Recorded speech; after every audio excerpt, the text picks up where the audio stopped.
Hello, this is the Stories Beside channel. I release videos every day for you. Subscribe and click the bell. Son, I am very sick, and I ask that you listen to me in a hoarse voice, his father said. Harry was lying in a hospital bed. Even though it was a VIP room, he didn't feel happy. The man had only recently been here. He was diagnosed with tuberculosis, which was in the active stage is quite a dangerous disease, as it often ends in death. It's quite rare nowadays because of the corporatization. But Harry, like the rest of his community, had never been immunized. I'm listening to you, Dad. Felix spoke up. Somehow I've already figured it out. I have a fatal disease, Dad started, and then he started coughing. It can be cured. However, the doctors said that I am on. Harry couldn't finish. A coughing fit came over him again. When he was in so much pain, they had to call a nurse to give him an injection, which Felix did. After a few minutes, his father was able to speak again. You just take your time, hurriedly whispered caring guy, covering his father's hand with his palm. Well, in the first stages of still help pills, antibiotics. But I'm already old, Felix, and these drugs will not help me. I'll probably have to go under the surgical knife, but you know that's not my choice. So now listen to me carefully. The son nodded understandingly. Me and your mom. Harry waved his head back, pointing to the woman who sat after him. The man gave another cough and continued with me and Sophia. We want you to get married, son. Harry didn't continue because he saw son's eyes rounded. He didn't like that statement. His eyebrows tensed and lowered again. He was indignant. However, like an obedient son, he said nothing. We've already found you a nice girl, the father continued. Realizing that his son was trying to be patient, Felix's gaze shifted to his mother. She smiled and tried to support her son with gestures, urging him to agree. But he suddenly decided to change the accepted line of behavior in the family. No, the boy cut off. I am definitely against this proposal. Son, understand me. I'm an old man at death's door, and I want to make sure my son chooses his wife. According to our covenants and requirements, Harry insisted. A girl of our faith. And you know how hard it is to find a family here that is dedicated. Felix rolled his eyes and removed his palm from his father's hand. Who is she? The boy muttered offensively. This girl was born in the same village we came from with your mom. So she's a beggar, Felix blurted without hiding his indignation. Of course, he was not a major, though he lived in a wealthy family. The boy had been brought up well enough, never divided people by race, appearance, or money. He treated the poor well, fulfilled the requirements of his family religion. However, the guy did not want to see his wives as beggars, for almost all of them, with few exceptions, were ugly and stupid. Such was his personal prejudice. Don't call your future wife that. What kind of upbringing is that? Where is the respect for your father? Harry said angrily. Harry, Sophia exclaimed, turning to her husband. Harry slowly turned to his wife. Why am I wrong? He has no right to talk like that about the girl I found for him. The son rolled his eyes once more, abruptly stood up and left the room. Sophia moved closer to Harry's husband. Darling, but why did you have to go off on him like that? Depressed, the woman sighed. He has only just begun to realize in some state, and he is not 16 years old.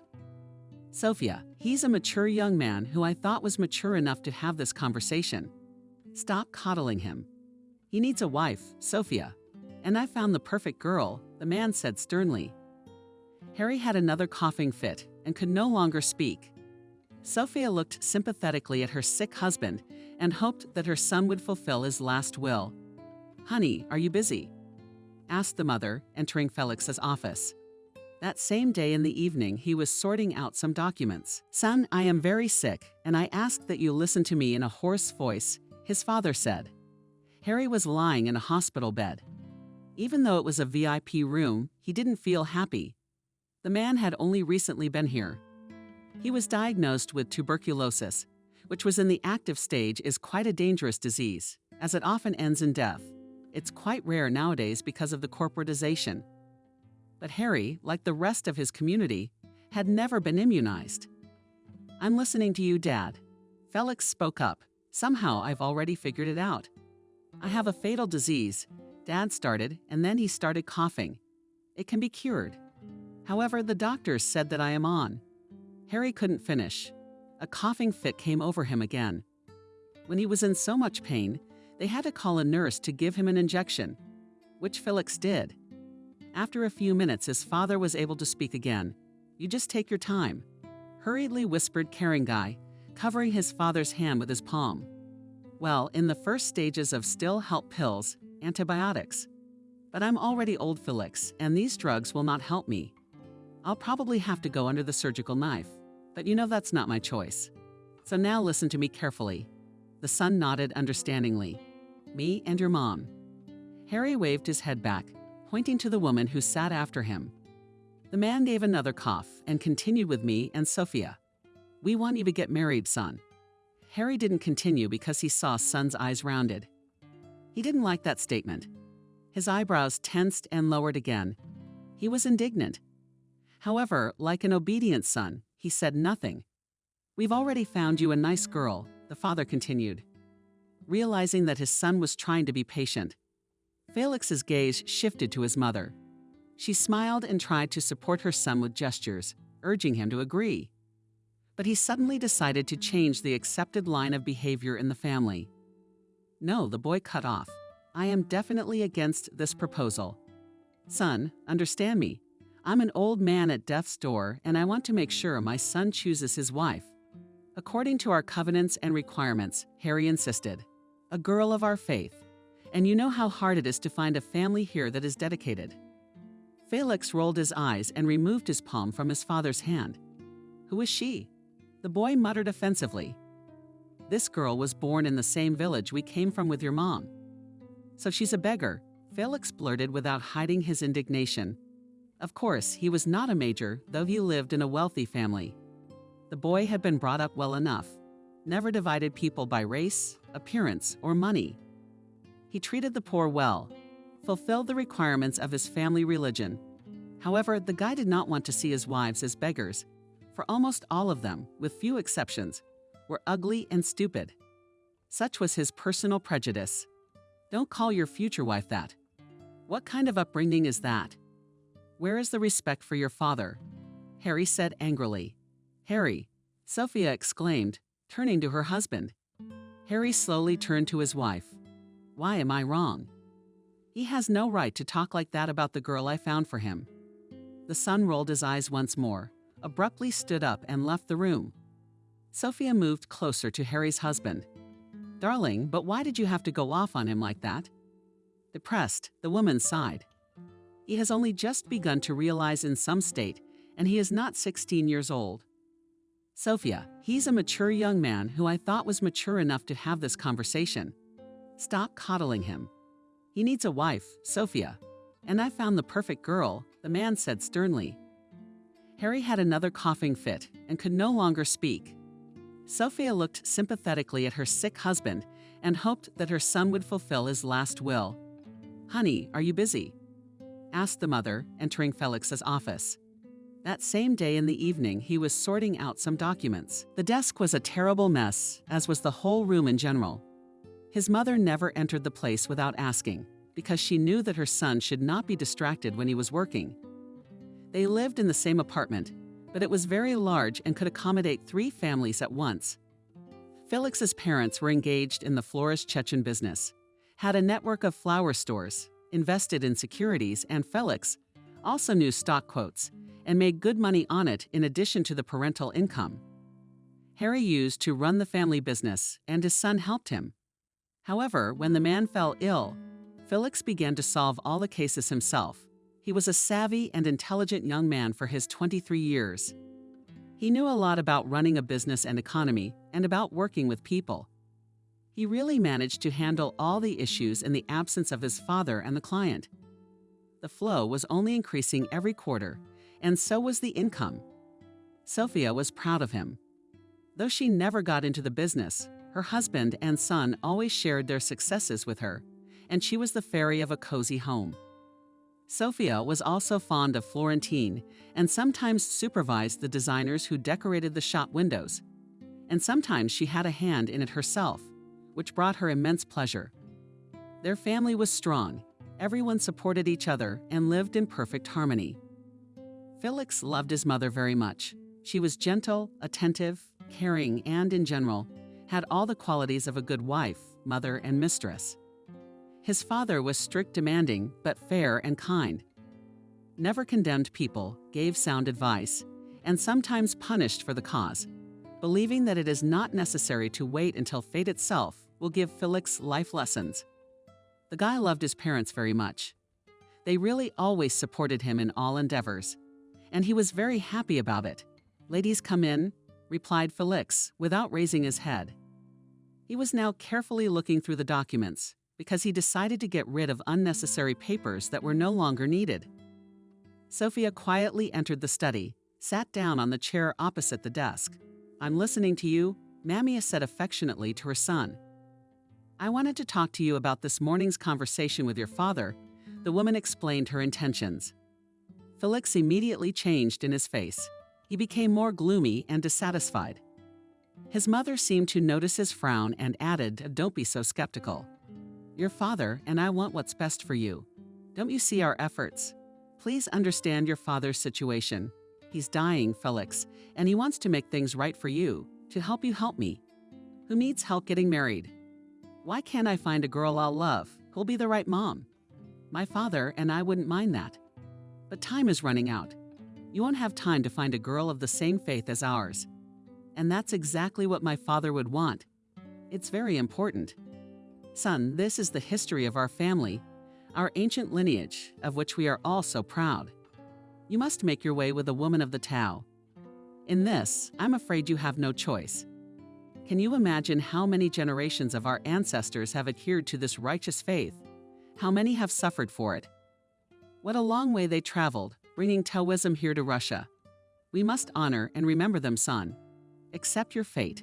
Do not anger the spirit of our fathers. Well, if I don't want to go on, why do I have to practice this religion? Maybe I don't believe in it at all. Maybe I'm an atheist or agnostic." The guy parried the woman. The woman's heart even sank. "What are you talking about?" she said in amazement, Felix. "I do not recognize you. You want to give up our faith, which my father and I have carried through so many generations, in which we brought up and raised you our only son, our heir." "Perhaps," the son muttered. So said Sophia, changing her tone to one that the astonished son had never heard from his quiet and kind mother. "Your father didn't marry me for love either. But as you can see, he and I are very fond of each other. You're marrying this girl because those are the rules.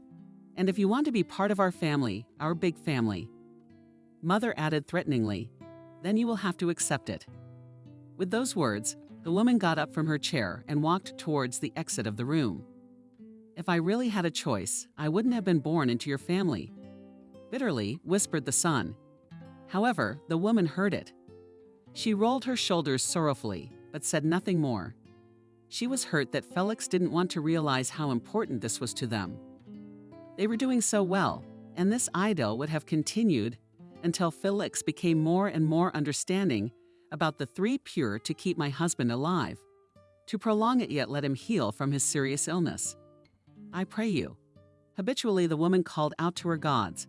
All night she prayed, pored over rosary beads, cleansed her soul with them, trying to reach the divine essence.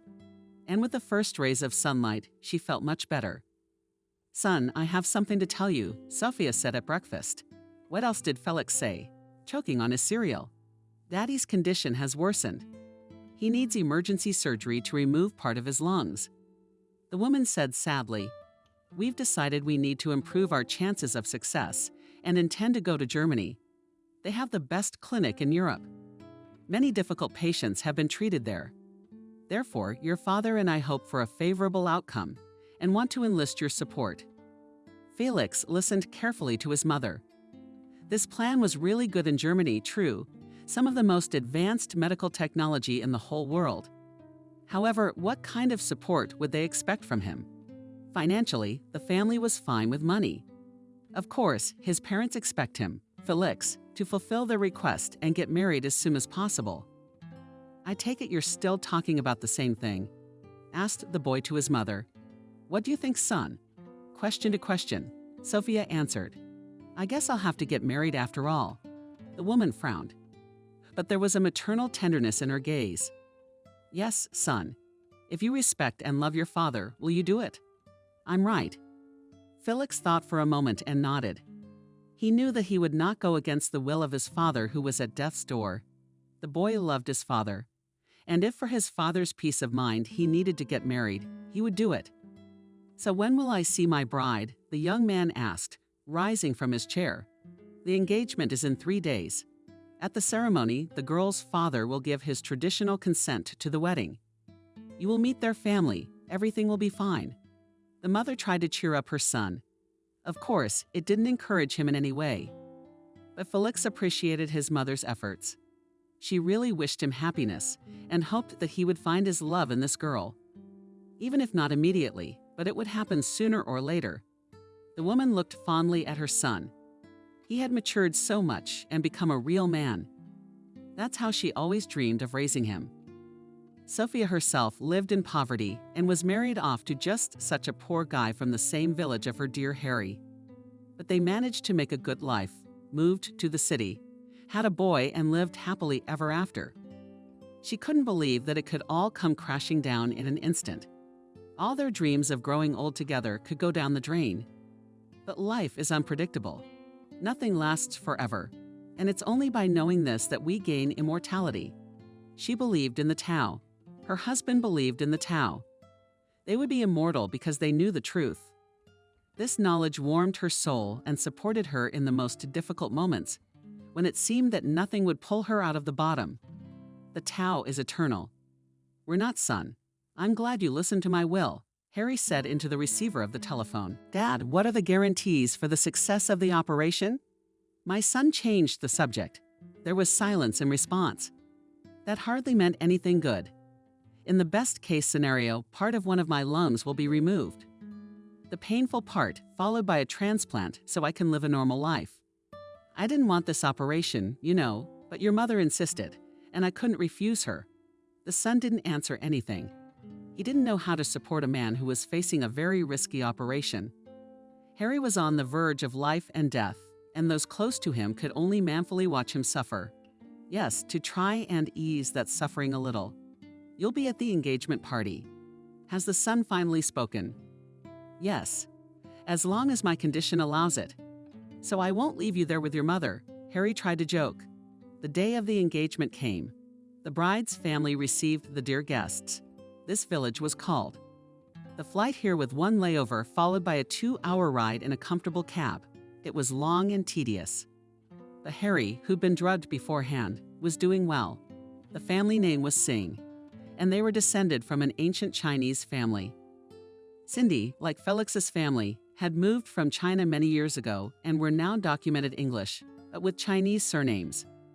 They did not change it or translate it in any way, but left it untouched in memory of their ancestors. The girl's family was small. Parents, daughter, and son the same age as Felix. Also with them lived a grandmother, who was already well over 92 families, seated in a large outdoor gazebo. The bride's parents were poor, but very intelligent people. They themselves set a delicious meal. The table was occupied by the guests with interesting conversations. Sophia's brothels were very pleased with the future relatives. But of course, it was impossible not to notice in what poverty they lived. The wooden house was already rotten Midas in some places. It seemed that the building even swayed a little. The windows were wooden, and of course let in the cold and moisture. They didn't even have a gas supply, and the electricity was supplied with frequent interruptions. That is why candles were still used here. The main source of heat was the stove, which occupied a good half of the largest room in the house, and an old grandmother slept in a large and warm bed above the stove. It looked quite nice and eco-friendly. However, the people who lived in such conditions were deprived of something. After all, while technology was advancing, and mankind has already created computers' internet, and even came close to creating an artificial mind. In this house, they had no idea about a regular cell phone. Finally, the bride herself came to the table, dressed in a national costume of red color, with amazingly beautiful golden embroidery. That was the end of the beauty in the girl's appearance. Felix was simply shocked. He, of course, expected all sorts of things, but this. His future wife was not just ugly, she was ugly, like an ugly toad. Liquid, short hair, very narrow dark eyes, almost closed, puffy cheeks, and countless moles, more like warts all over her face. No, he clearly didn't want a wife like that. Not that Felix judged people based on appearance. However, there wouldn't even be the right words here. Subjective point of view, if you make an effort and try to be objective with despair, Felix thought. Beautiful appearance is an important factor in choosing a spouse, because otherwise we won't have beautiful children. In addition, these terrible moles, perhaps it is some kind of genetic disease. The girl, no matter how you look at it, you can only see the downside. And no matter how much the young man tried, he could not find a single plus. Maybe she was at least smart, educated. Let not be unlucky with the appearance, but the inner world of a person may be also beautiful. In despair persuaded himself Guy. However, the hopes of Felix to find in her at least something interesting faded by the minute. But still he tried happiness. And what do? Honored ones? Let me know your name. With a polite smile, asked Felix Moon. The girl introduced herself. My name is Moon, dear Moon, the boy repeated with a smile. He was a little surprised at this name, because it was originally Chinese, and at the accent with which the girl pronounced it. But it seems that this Russian-Chinese family decided to follow the ancient traditions to the end. I mainly do needlework, and began the girl and hesitated. Shut up. Looked at her mother with a very strange praying look, as if she did not know what exactly to answer her. And I read a lot. I have a lot of different useful books, added with doubt in Moon's voice. What do you prefer, the classics? Or perhaps you study the works of our esteemed philosophers? Started to interrogate poor Felix with vigor. Oh, I shyly began the bride and stammered. She looked meaningfully at her mother again. This is where the bride's father stepped in, apparently in order to somehow hide the awkward pause. Well, I think the young people are now acquainted, and I give my consent to this marriage. Harry nodded solemnly, agreeing with the words of his future relative. He stood up and folded his hands in a grateful gesture, bowed to everyone and left, leaving behind a pungent floral scent. Felix felt completely disappointed. Well, what did he really expect? Now the idea of becoming the husband of this bad girl seemed terrifying to him. The girl had obviously lied to him about the books. It was obvious, because an enthusiastic person could say a lot about literature even for a couple of minutes. Of course, the option that she was shy was not excluded, but the guy was firmly convinced that this girl was fit only for a dishwasher.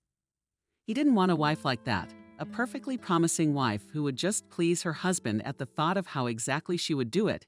He just twitched with disgust. She was ugly complexioned, clearly poorly educated. All of these were qualities that Felix certainly never wanted to see in his spouse.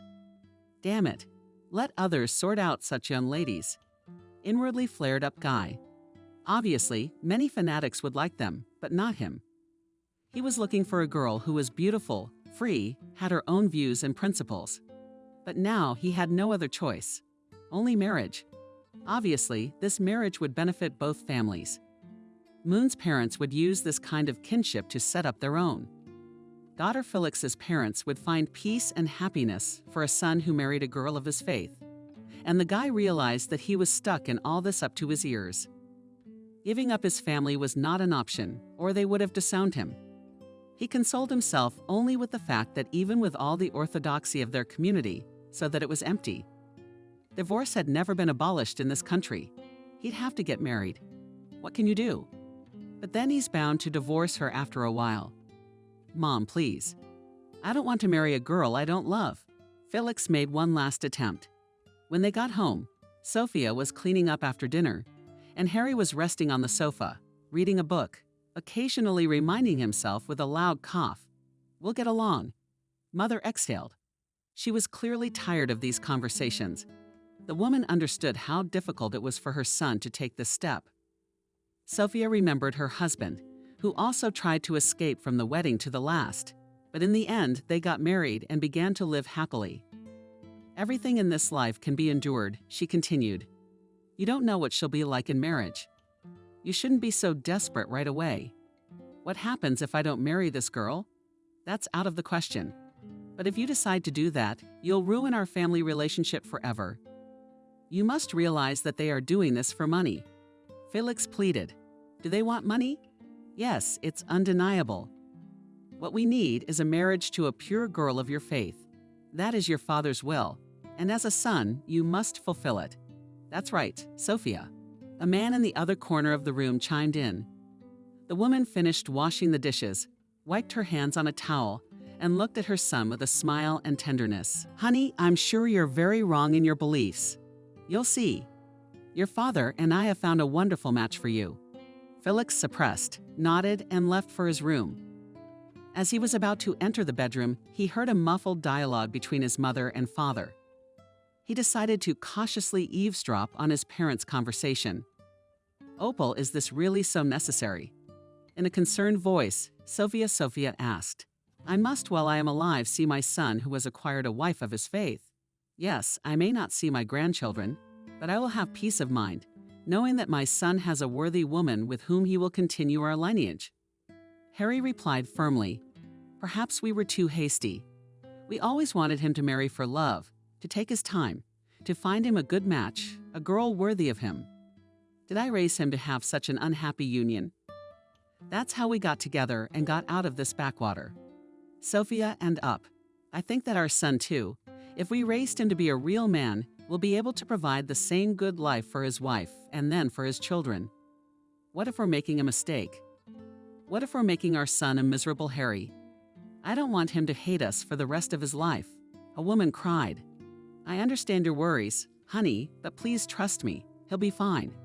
In the following minutes, only bitter sobs of the mother were heard. And Felix didn't know that his mother was so worried about him. She really only wanted the best for him. It made him think about a lot of things. Would a mother be willing to make her own son miserable for the sake of some kind of faith? Why did they care so much about her? It should be noted that the guy had never shown much interest in Taoism. For him, any religion seemed something strange and artificial, absolutely unnecessary. People invented some gods, and each nation had their own, and everyone thought they were the only real ones. Nonsense.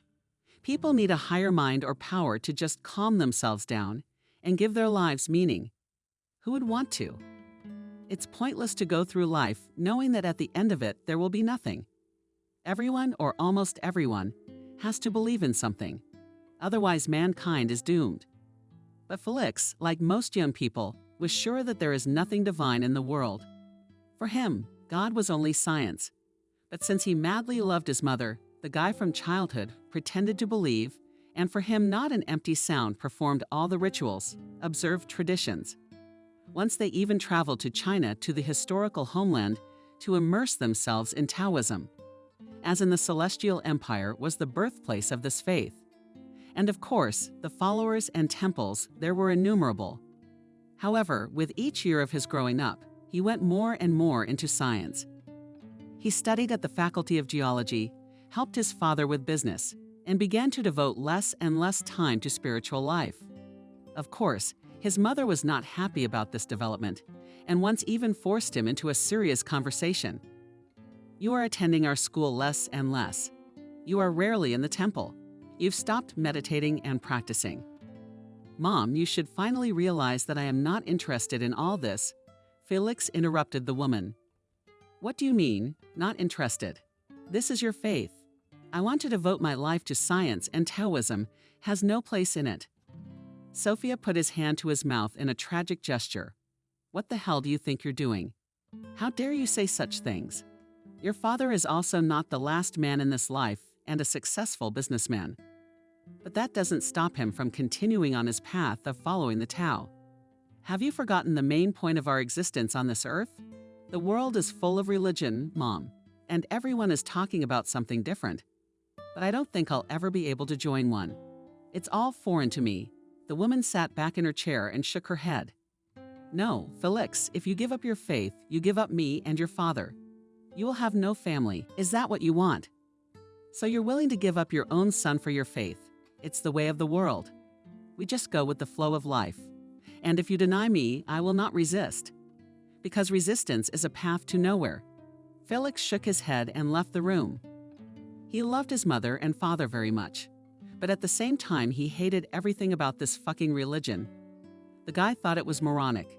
After all, denying death, denying the natural course of things, denying nature itself, there would be no immortality. Our spirit will not be overpowered. It is in the soul of our children. We will simply die.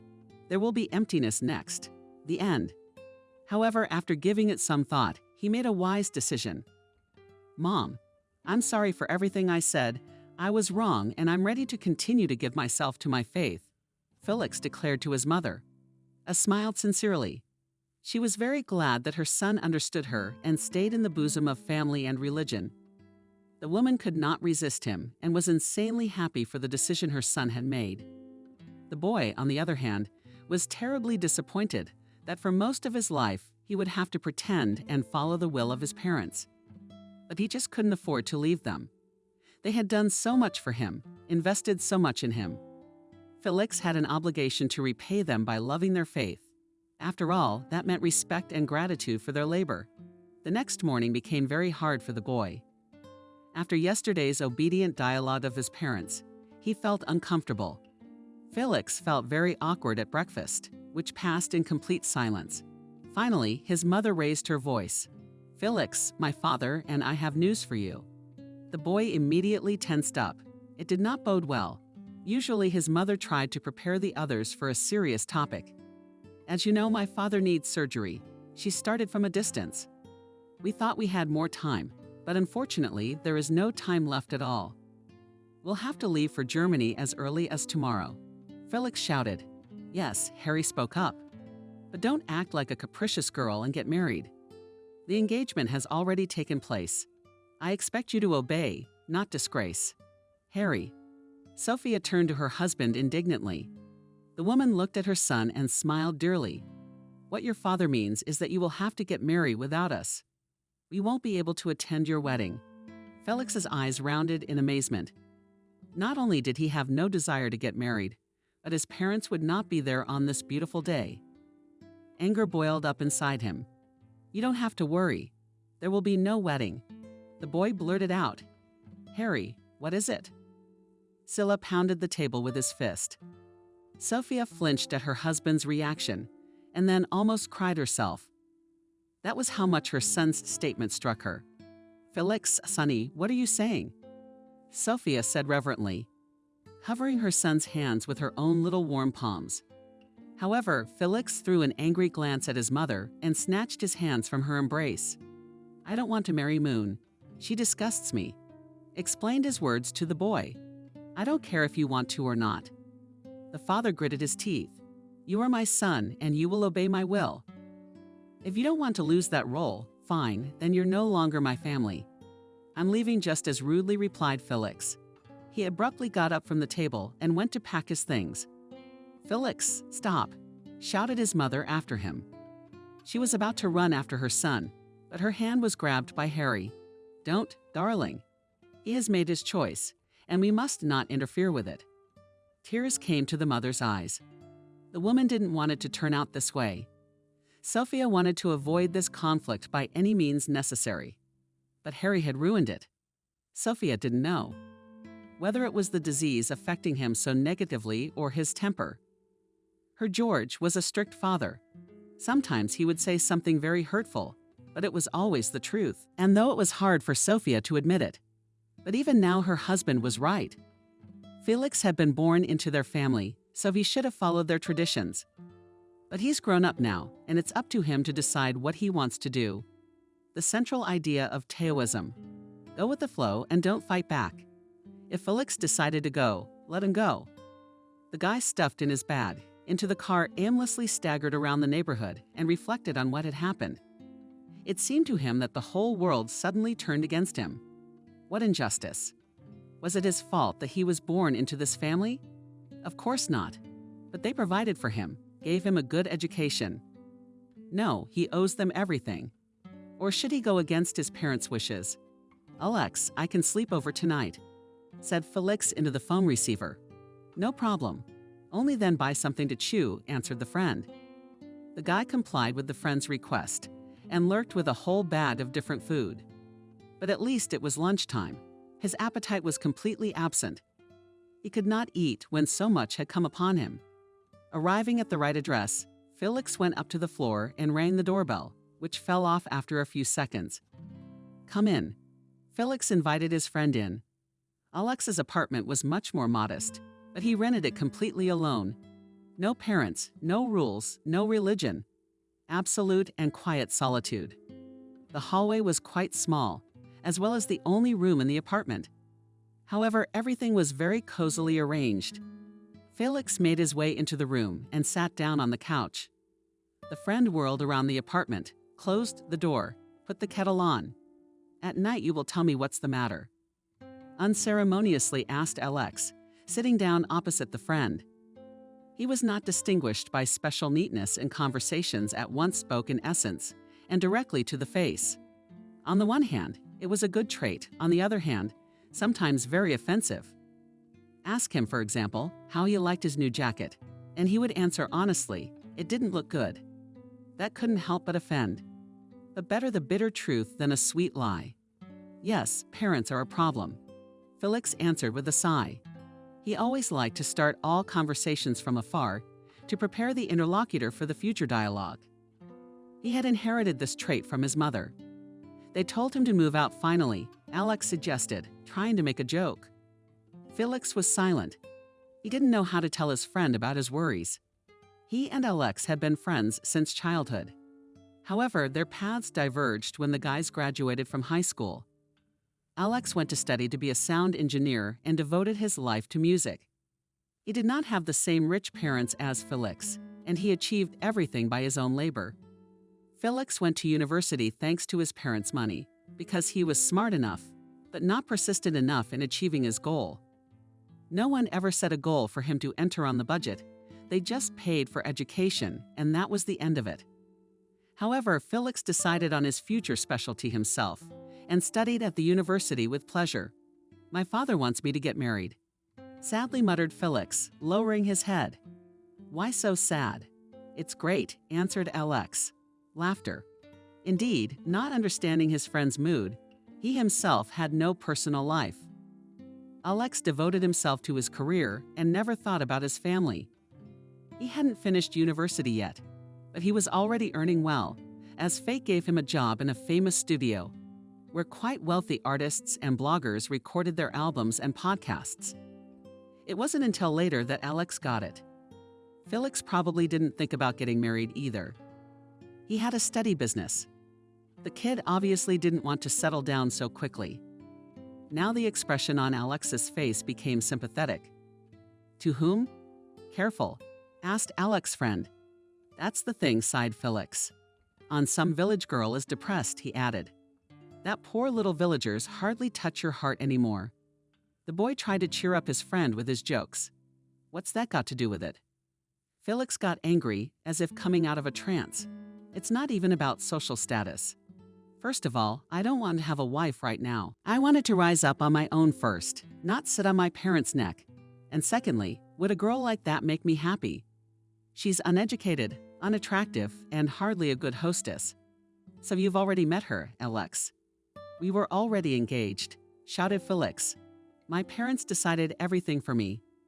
"I didn't know that your ancestors want to marry you to Celiana," said Alex in bewilderment.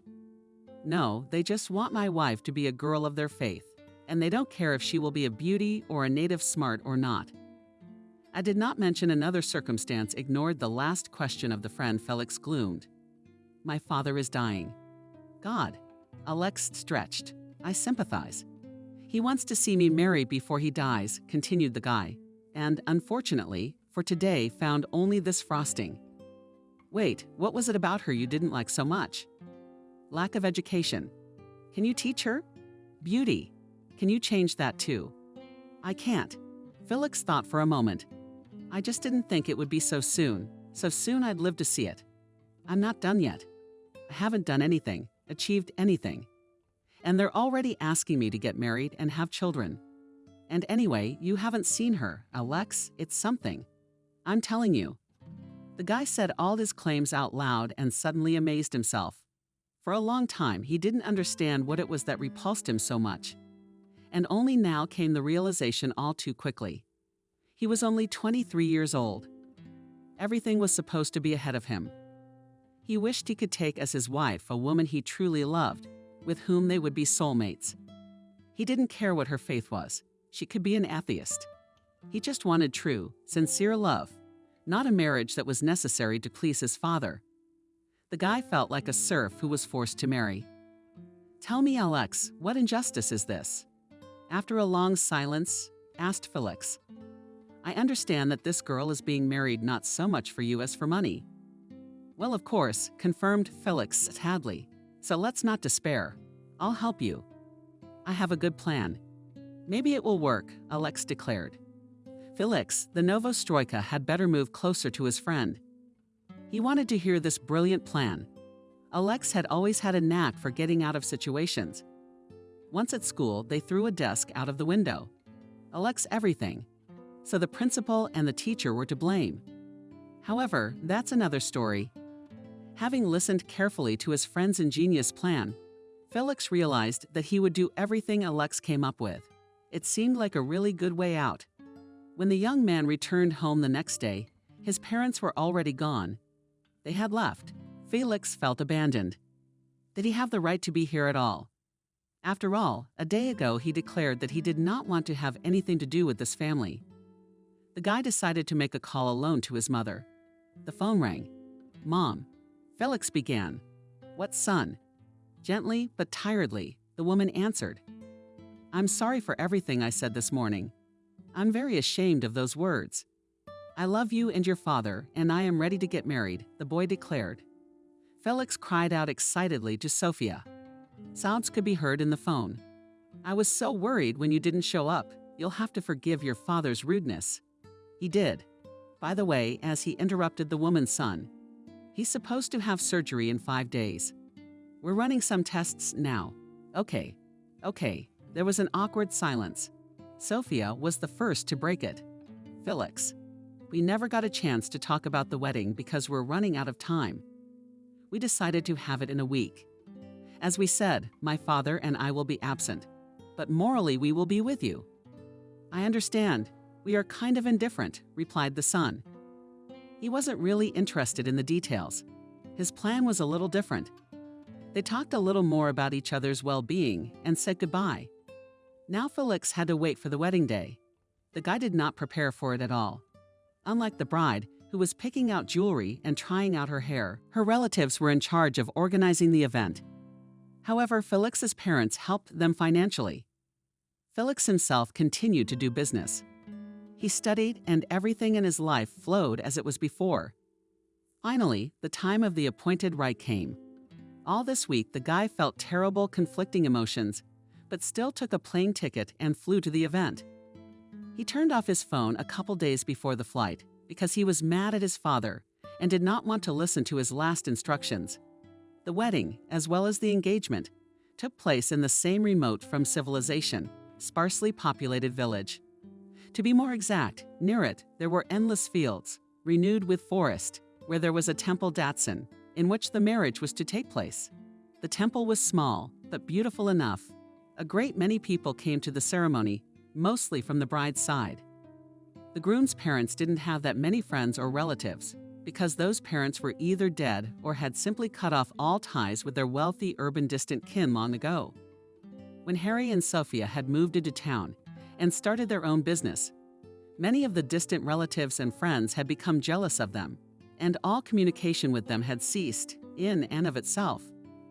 Felix drove up to the ceremony venue in a dirty old Shiguli. He managed with great difficulty to find such an ill-finished car and borrow it for one day from the local crew. Some guests were simply shocked at such an appearance. Though no, they weren't only astonished by it. When the guy entered the temple, a lot of surprised looks turned to him. All those present immediately began to whisper. Such a commotion was caused by the young man's appearance. After all, he clearly followed the plan made by Alex. The groom, contrary to the expectations of those gathered, came to the ceremony in the outfit of a bum. He wore a pink, torn, dirty t-shirt and beach shorts. The same kind of all this image was covered by a wrinkled blue jacket with red hearts, which was that he moved. He's wearing a lot of holy white sneakers, or rather, they'd been white once. The hair on his head was gathered into a short, sloppy ponytail.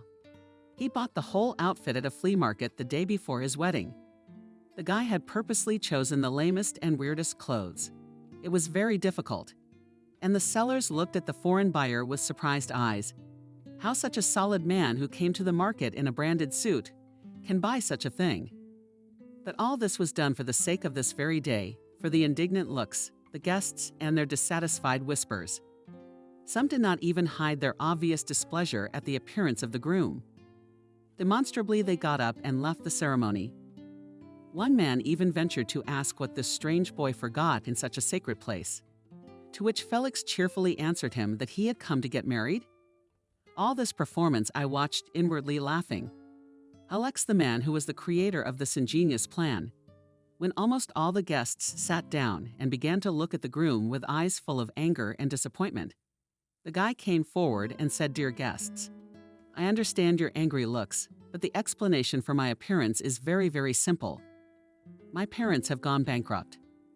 Loud cheers started, heated discussions on the sidelines, and lively whispering. Among the guests, Felix looked victoriously at Alex. At last, this story was over. Yes, most likely, his parents will never forgive him for such a disgrace. But now he will really be free. But then suddenly the doors of the temple opened, and the chorus sang some unearthly angelic melody. The boy grinned at his bride, who was approaching him with her father's arm around her. Though she was covered by a traditional cape, she could surely see her fiancé's stunning outfit. Her accompanying father was simply enraged, but still continued to walk his daughter down the aisle. Probably he really needed the money, and they were willing to tolerate any attitude of the guy. But how could they sell their own daughter so horribly? Is she not dear to them at all? Thought even with some regret for the poor girl Felix. When they reached the priest, the father lowered his daughter's hand. Felix could not see her face, but suspected that she was horrified at what was happening. Finally, astonished as much as anyone, the priest took his religious paraphernalia, muttered something, and gestured Felix permission to throw back the bride's cloak. What did the boy do? Jesus, what was revealed to him? His impertinence. The milk instantly disappeared from his face, and an expression of utter shock and amazement froze on it. Right at him with pure, clear eyes, with eyes of incredible beauty, eyes in which you could drown forever and never regret it. A completely different girl was looking at him. Yes, it was not the dopey girl he had seen at his engagement party. This bride was simply enchanting. Beautiful brown curls fell over her graceful shoulders. Long, thick black lashes covered bright, glowing hazel eyes that shone from within. Her skin was snow white, thin and clear, like precious porcelain, and flawlessly pure. And those lips of theirs wanted to kiss Felix immediately, as if lightning had struck. He fell in love up to his ears and irrevocably. The guy never believed in love at first sight. After all, it meant that a person falls in love with the cover, not the content itself. But what he felt differently now was simply impossible to describe. And this most marvelous, most enchanting angelic face looked at him, a little frowning, frightened, sad eyes wounded Olenek. Only then did the boy suddenly realize how he now looked. God, like a circus performer. He felt very, very ashamed. In general, he could never even imagine that at the same time you can feel so many contradictory feelings. Felix felt so sorry for the girl who saw all this circus. He felt sorry for himself, pity for his unhappy parents. He was terribly angry now at Alex. Whoever had come up with this stupid performance was angry with himself. Why had he agreed to it? He realized with horror that he had no idea. What's this beautiful girl like now? She was almost sold under the pretext of the true faith, so even the groom turned out to be a complete idiot. And now she's definitely disgraced. The guy wanted to fall through the ground immediately. But on the other hand, did he know that there would be such a strange switch? Felix simply did not understand how it happened. His brain refused to work. Or was it the artificial makeup that had changed the girl so unrecognizably? Did he take another look at her? No, not at all. That's definitely not Moon. Where's Moon? Felix finally wondered aloud and looked at the girl's father. The one, it seems completely, and without two, lived the disgrace to which their entire family had just been subjected. To give his daughter in marriage to some crazy clown. Absolutely no respect for their faith. The father of the bride is just depressed. Silent turned a completely different color, and the mother answered instead. That is what Moon is. The young man hissed, and she, looking angrily at Felix, she was just skewered with anger. And if it hadn't been for the crowd of guests, she would have pounced on the bastard right now and smashed his face all over her bloody face. Are you saying I'm blind? It's definitely not Moon. The guy who didn't care who said or thought anything anymore was indignant. From anger, the girl's father clenched his fists and was about to hit this insolent man. But he was stopped by his wife. With a gesture, the man clenched his jaws and held back, and the woman clearly and without emotion said, "The one you saw, fool," was a common substitute. Did your parents not teach you our traditions? All the great gods know this. The groom must not see the bride before the wedding. At the engagement ceremony, they always show the switch, usually the worst girl they can find, so that the evil spirits will not envy the young people and spoil their wedding. But apparently, in your case, they still managed to do it. This is our present. Beautiful, smart, beloved, and our only daughter is the hope of the family and the hope of our whole community. The boy was simply stunned by the information he had just received. His mouth opened on its own, and his mind could not cope with the shock. He looked at the bride once more. It couldn't be. Wouldn't his parents have told him about this fact? Well, okay, his father, but his mother, she could have at least given him a hint of what to prepare for. But if he knew that the bride would be fake at the engagement party, and even on purpose, the worst part would have been easier for him to reconcile with his future fate. You really are their daughter. Decided to clarify the guy involuntarily guilty of this confusion. The girl only nodded, lowering her eyes modestly. It seems that her parents brought her up in the most rigid traditions. Realizing that not all is not yet lost, and the real Mon intended for him as a wife really unearthly. A beauty, the one he had just fallen madly in love with. Felix decided to come to his senses and get married after all. Of course, he was still completely unaware of what kind of person his future wife, but now he was completely indifferent. He only wanted her to be his wife as soon as possible. May I have your attention, please? He loudly announced to everyone present at this ceremony, despite our family circumstances. I am ready to keep my word and marry Moon. An unimaginable rumble rose in the hall again. Now everyone was discussing the groom's decision. Wasn't he planning to get married? Then why had they come here? What kind of circus was this today in such a holy place? You may continue. The boy turned to the priest, but he was gone. Where did he go? The boy wondered. What did he want at such a crucial moment? And just when Felix wanted to go to sort out the mess and find the escaped minister of heaven, he reappeared. You're having some kind of a jamboree instead of a sacred ceremony? I'm getting out of here right now. Besides, I just got a call from your worthless parents. Your father's on the mend. And they are breaking off this engagement with anger, the priest, who had taken off his ceremonial robes, declared. He jabbed his finger into Felix's chest. He muttered something unintelligible and ostentatiously left the temple, followed by all the others. Soon the hall was almost empty. The boy looked at the priest in total confusion, then looked at the girl and her parents. He had just found the love of his life, and everything was falling apart like a house of cards. It really was like a circus, and a bad one at that. Felix looked at his friend, hoping to get support, but he just shrugged his shoulders and made a perplexed face. This twist of fate was definitely not part of their beautiful plan. Well, come here. We're leaving, ordered the father of the bride. He did not look so strict at the engagement party, Felix noted to himself. The girl obediently turned and was about to follow her parents. But then Felix grabbed her arm. Looking directly into the eyes of the head of the family, the guy said decisively, "No, she is not going anywhere. I am the lawful groom, and my word is this. The wedding will take place today. Do you want it or not?" Young man, laughed the man. "I don't understand you at all. I don't understand your whole family either." First, you come to a sacred ceremony dressed as a clown, insulting our faith and our clan, claiming your family is bankrupt and showing complete disregard for everything we hold dear. Then your father calls, says nothing of the ruin, but breaks off the engagement. And now you're back to claiming my daughter and threatening me. The engagement has been consummated, so you agree. Without blinking an eye, Felix parried. I will marry her, and that's final. It's your own fault, isn't it? You gave me some stupid switch. Don't you all realize that our generation doesn't care about all these religious prejudices?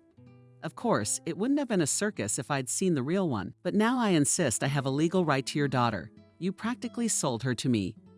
What do you say? Not like this? How dare you, you bastard?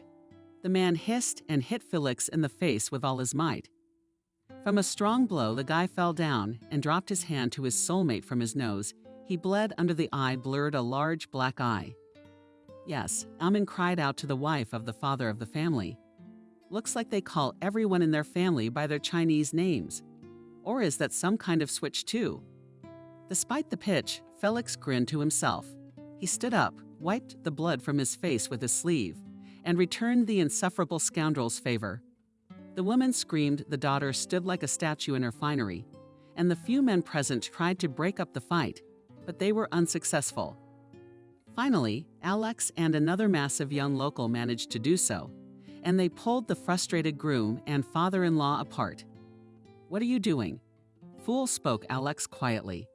Pardon God, not particles, cried out, ran back the priest, who heard the noise of fighting in the temple. To do such a thing in a holy place. You'll never attain enlightenment. You'll never know the path. Go away from here and never come back. And he spat under Felix's feet. He took the rosary and began to mutter something to himself quickly, apparently cursing the whole family of evil and his fiancée. Felix looked around. Only he and Alex were left in the temple room. The bride's family had disappeared as well. While the priest was covering him, Felix, shamed, all the guests had left as well. He had really messed up and had only himself to blame for everything. Yes, that was their cunning plan at first, to come in such a slovenly, unacceptable state, to say he couldn't see anything because his parents were broke. But things didn't go according to plan. When Felix saw his bride, he fell in love. There was no doubt about it. But now the relationship with her parents is ruined forever, as is the relationship with their priest. Plus the whole congregation, all the people who came. These are solemnizing events. Very disappointed and now unlikely to come to his wedding again. And will she even be in it? Felix was very doubtful. However, he was firmly convinced of one thing at all costs. Moon would be his wife. He was ready to steal her, kill for her, do anything to make her his. A murderous expression froze on Du Amin's round face. He had indeed wished someone dead so dishonored his daughter, his family, his religion. Who would take this tainted commodity as a wife now? And where else would he find another suitable groom? No, this Samsung and his family will not get away with this. They may be rich. They may have the right connections. But Amin has honor and dignity and his faith. And he will defend his daughter's honorable name and spare his family from such a terrible disgrace. The father resolutely dragged his late, quiet daughter behind him, who looked around with innocent eyes wet with tears. The mother walked beside them, showering curses on the rich and worthless family. As they left the temple, Felix rushed after them. Felix, stop. What are you doing again? Shouted after him Alex, trying to catch up with his friend. So they almost caught up with the remote. Yes, hearing their rapid stomping behind their backs, angrily turned around and his eyes blazed frantic. Fury, let's back off. We need to talk, Felix told him. The man told his family to wait for him here. They moved far enough away closer to the junction Felix had rented. Alex was also on alert to control the situation. If things go the same scenario as they did at the temple, what else do you want to talk about? Boyfriend? Amin asked sternly.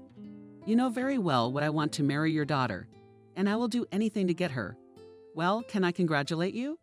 You have already done everything so that my daughter herself will never come near you again. Do you really think she could marry the man who raised his hand against her father? The boy was ashamed. claiming Amun's daughter and beating him in front of everyone in the temple. He may have started it first, but let's face it, Felix fully deserved that slap. And if you think about it in their religion, it's not enough to kill for. Felix realized that his plan had failed and he had made a terrible mistake. Yes, Amun, I understand your indignation.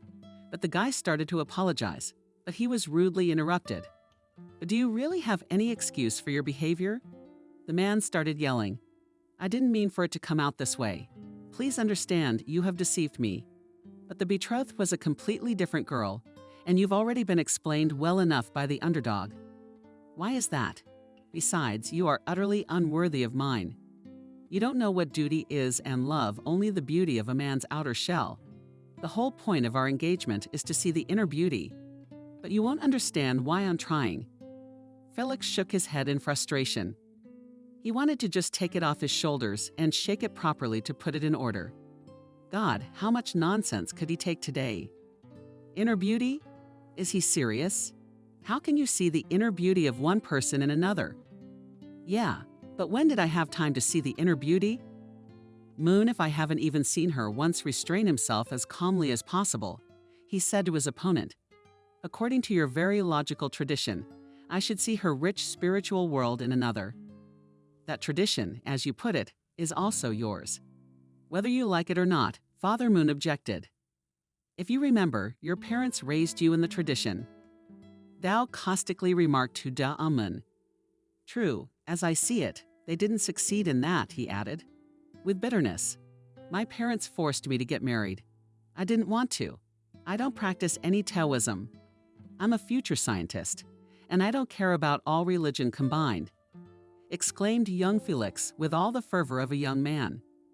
The man felt so offended that his eyes almost fell out of his orbits.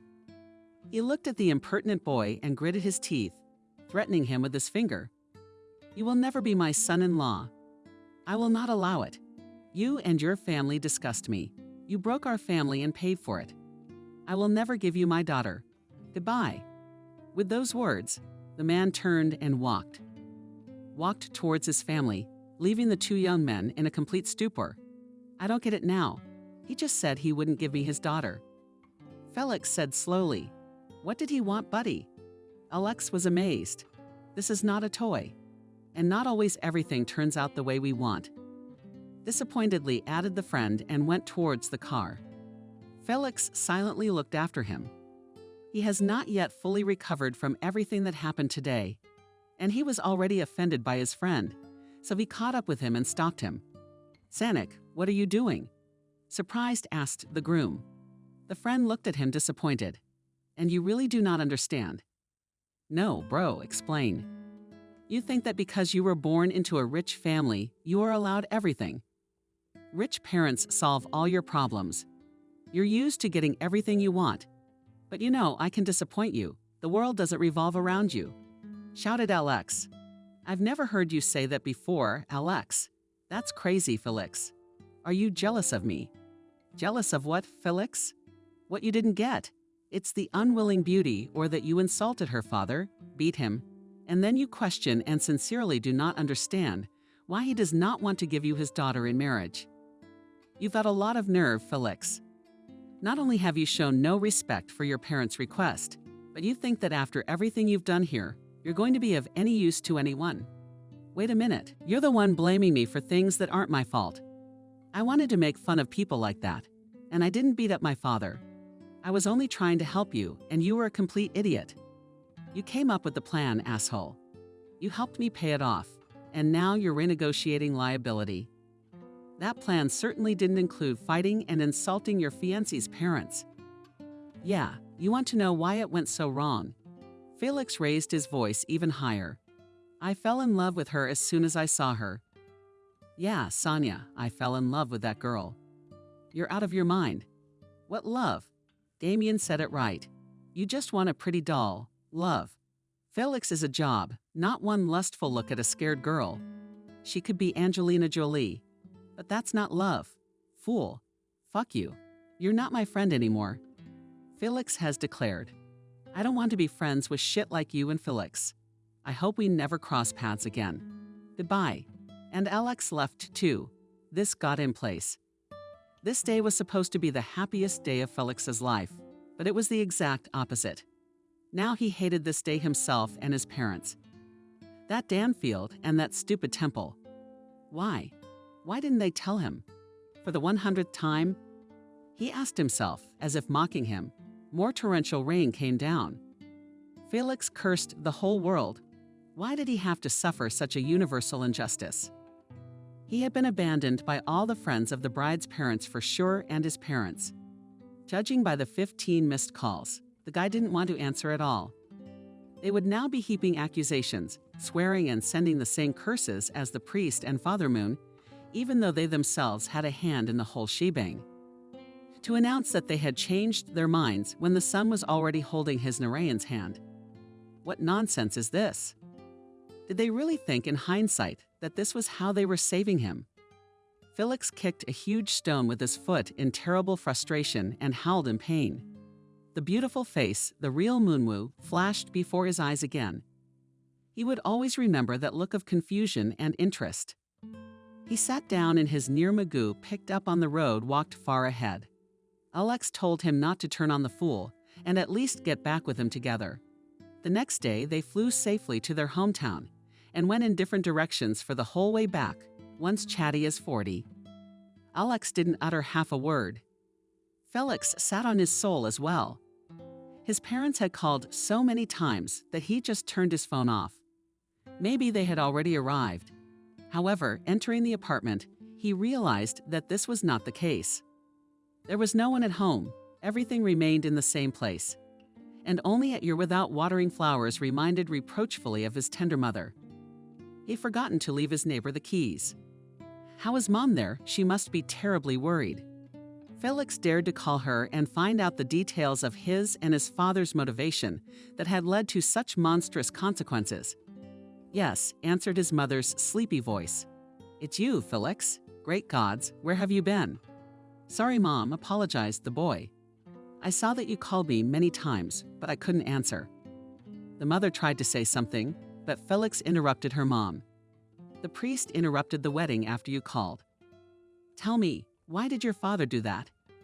Your father is on the mend and no longer wants to marry you to that beggar girl. Now we have time again, and we can find you a better bride. No, Mom, the son replied firmly. That's not the way things are done. You forced me to get married, and then suddenly you decide to end it all. You're playing on other people's feelings. Imagine how your parents felt. They couldn't bear the embarrassment. You become too concerned with their feelings. Son, the mother said grudgingly. 2 days ago, you didn't even want to get married. Things have changed. Mom is Moon. She should be mine. Oh, son, how can I trust you young men after that? I'm not getting married today. Tomorrow, the love of my life. So you'll do as your father says. Now, obviously, you're too young to decide for yourself, right? Okay, let's talk about it later. But Mom, well, she's already hung up on Felix. For the umpteenth time in the past few days, he felt disappointed in his once respected parents. He was really hurt that his mother didn't understand him.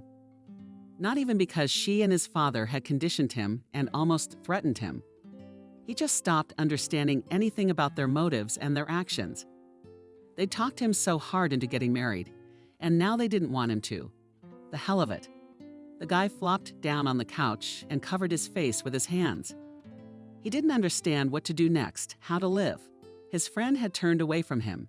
His family is against him, and his fiancée's parents don't want to know him anymore. Felix incessantly thought about how he could reunite with his beloved, once again apologize, get on his knees and beg for forgiveness. That was unlikely to fly. Try talking to Moon herself. That's a good idea. At the ceremony, Felix thought she looked at him with interest. But then again, she probably looked at everyone that way. But he had to be sure. Suddenly, the girl will reciprocate his feelings. But how to put this plan into action? After all, if he comes to their house through the front door, so to speak, he will obviously not be particularly welcome. But Felix decided to take a chance. The airline should already include me in the list of VIP clients. With a smirk, thought he ordered another ticket, that already painfully familiar flight. Now it was necessary to prepare properly for the meeting with his beloved. The guy rushed to the shopping center, bought himself a new soup basket, delicacies, sweets, and expensive perfume for men, and various other pleasant little things. Now there were only flowers left. He didn't go to his network. He didn't want his parents to know about his movements. It would be another round of annoying phone calls. Why? Why? Why? Oh, what a nightmare. Father's will is our family religion, the way of the Tao. Damn it. He's had enough. You want bouquets of rainbow roses for all this? Smiling politely, the girl at the flower shop asked. Yes, that's right. Felix answered cheerfully. Rainbow ones were considered the most beautiful, rare, and prestigious. Felix hoped that Moon would appreciate the gift. The cashier pulled out a card machine. Applying, please, she said, adjusting the flowers in the bouquet. The guy applied the card, but an unpleasant squeak followed. The girl looked at him questioningly. It didn't work. There must be some mistake. Let's try again, she suggested. She pressed some buttons on the machine. Felix applied the card again, and again there was that awful beeping sound. The clerk looked at the terminal, then at the guy. It looks like your card is not working, the girl said. No way. I used it a couple minutes ago at the candy store. It worked. The young man protested. Young man, I don't know what happened to your card, but you better check it out. We're hosting, no problems. I just served a customer, and everything went well, muttered the disgruntled saleswoman, putting the bouquet of roses back in the glass display case. The guy could not understand why it happened. After all, only a few minutes ago, and then it came to him. He'd had his accounts frozen, and it was none other than his own father. That's how he showed his love for his own. One son, Felix started frantically dialing his mother's number. He says he had no desire to talk to his father. But unfortunately, it was the father who answered the phone. That Daddy's money had run out, Harry quipped. He'd frozen the accounts for something. In a calm tone, without giving in to provocation, Felix asked, Aren't you getting cocky, son? So you think you can just not answer the phone and spend all my money? It was only when I decided to block the card that you finally bothered to call. Your money is my money too. Wasn't I working for the greater good? And the whole time you were in the hospital, I was the one working day and night for our business. Felix walked out of the flower store so as not to embarrass the cashier, who was already starting to get frightened by his loud talking and was looking at him with a concerned look. Dear Felix, none of this is our business. It is mine alone, my father declared. I am very grateful to you for choosing to support me in a difficult situation. But I'm on the mend, which means I don't need your help anymore. Then why do you need it at all? I yelled in rage at the guy. To endlessly manipulate me like an obedient puppet. You are my son and heir. Yes, perhaps. Right now, you're too young to realize how life works. But the time will come when you will understand and change your mind. In the meantime, it's my duty as a father to guide and restrain your irrational impulses. Well, the father put Felix at the end of this discussion, realizing that it will not achieve anything and need to act more cunningly. I am ready to obey you. I see you're talking better. Your cough is almost gone. Did the operation help you? The boy asked me affectionately. Yes, son, thank the doctor. Harry said, but don't think that's how you're going to put me off my guard. Listen to me carefully. You will not go near that family again under any circumstances. Do you understand? If you listen to me, we're all in big trouble. It's not about me or our religion anymore. You have foolishly insulted your father and his entire family. He won't let it go. I take it you two have known each other a long time. Careful, asked Felix. He has been my friend since childhood. Answered the father. That's why I wanted you to marry his little girl. But then Harry paused. Circumstances have changed. I'm better now, and we don't need to rush into a wedding. We'll look for another good match for you later, like you wanted. But I love this girl. Felix cried out in despair. You don't even know her. Father said calmly, and that's the end of it. And my card? The boy tried to make a last attempt. But his father, as well as his mother, before that without further words gave the rebuff. Felix understood very well that now that he was left without funds, it would be much harder for him to carry out his plan to conquer Moon. But despair is not the style of a hot young man. He threw himself into searching drawers, closets, and closet. An hour later, he had already racked up $10.50. Knowing his father's habit of stashing things everywhere, Harry had forgotten that Felix was like him in terms of business qualities. So if he could get out of the situation with a blocked account, he thought feverishly, it would be enough for the first time. At least he had time to buy a ticket. After he cashed in the money from his stock exchange transactions, there should also be some money saved up. With all the determination of a lover, Felix quickly packed his travel bag, hailed a cab, and rushed to the airport. He intended to find and persuade her to run away with him. The fact that the girl might not be willing to give up everything for him. He didn't take it into account. When the next day he was again on the same loop, among the age-old cottonwood cedars, the roads were already thickening with the quick autumn twilight. This time Felix rented a sturdy and roomy SUV, and with much more comfort overcame the disgusting highway to the village itself. He braked in some thick bushes and hid the Jeep in them, driving almost into the bush and already on foot, and lightly began to sneak roundabout to the house of the parents of his adored Moon. Now the sun had almost set from behind the tops of the tall trees. Only the faintest of flowers were visible, and the sunset in the sky revealed itself in all its grandeur. Suddenly, as soon as he stepped out into the open, a truly futuristic and disturbing picture unfolded, retiring into the open. The sun was just a huge, bright scarlet color, and Felix rubbed his eyes in amazement, trying to make sure that this landscape he was seeing for real. It seemed to be drowning in the murky or a few spun in the distance above the dark band of distant forest of their clouds and looked. So fading away a bright corner and higher up on the vast, never to be seen. In the big city, heavenly expanse evict mountains of blue and golden clouds. They spit fractions at each other, breaking and melting like a giant kaleidoscope. Changing the inimitable surreal action over and over again on the guy's heart became unsettling. Even creepy. It suddenly seemed to him that here is not that familiar land, not that planet, which he considers his own, but an unknown and threatening world, where you should not go without special need. Felix, as mesmerized, stood for a few minutes, gazing into the frightening sky, and then shook his head of fear and obsession, and resolutely strode into the village. All he took with him was a small backpack that contained a bottle of water, a folding knife, a flashlight, a bag of chips. The hike took longer than the guy had anticipated. He walked to the right house for about 20 minutes. The village was much bigger than he had first thought. Felix moved cautiously. Every now and then, looking around, he feared to meet Ammon or someone else from his clan who could bring him news. Some of the huts looked like dilapidated ruins, while others were quite respectable buildings. There were hardly any people to be seen. There were no electric lights on the streets either. Soon he would probably need a flashlight to make out the road in the increasingly thickening net. Felix passed the village almost through. Already some sort of wide field was visible, and the round roof of the Datsun, where the recent failed ceremony had taken place. The boy realized that he was lost. He knocked randomly at 6.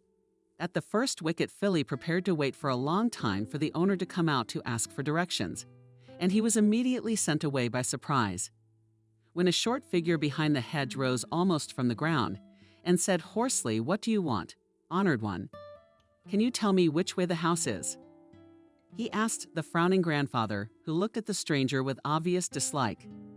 "What do you need him for?" grumbled the grandfather. "I need to deliver a package to him." Felix lied, pointing to his backpack. The old man looked at the young man incredulously, raised his eyebrows, as if amazed at his idiocy, and silently pointed with his hand to the right to the end of the press in the forest dead end, and then go left. "They live on the very outskirts." Felix thanked the old man and turned around. It was to go on, but he was stopped again by a fiddling old man's voice. "I wouldn't go to them if I were you, especially now." The grandfather snapped.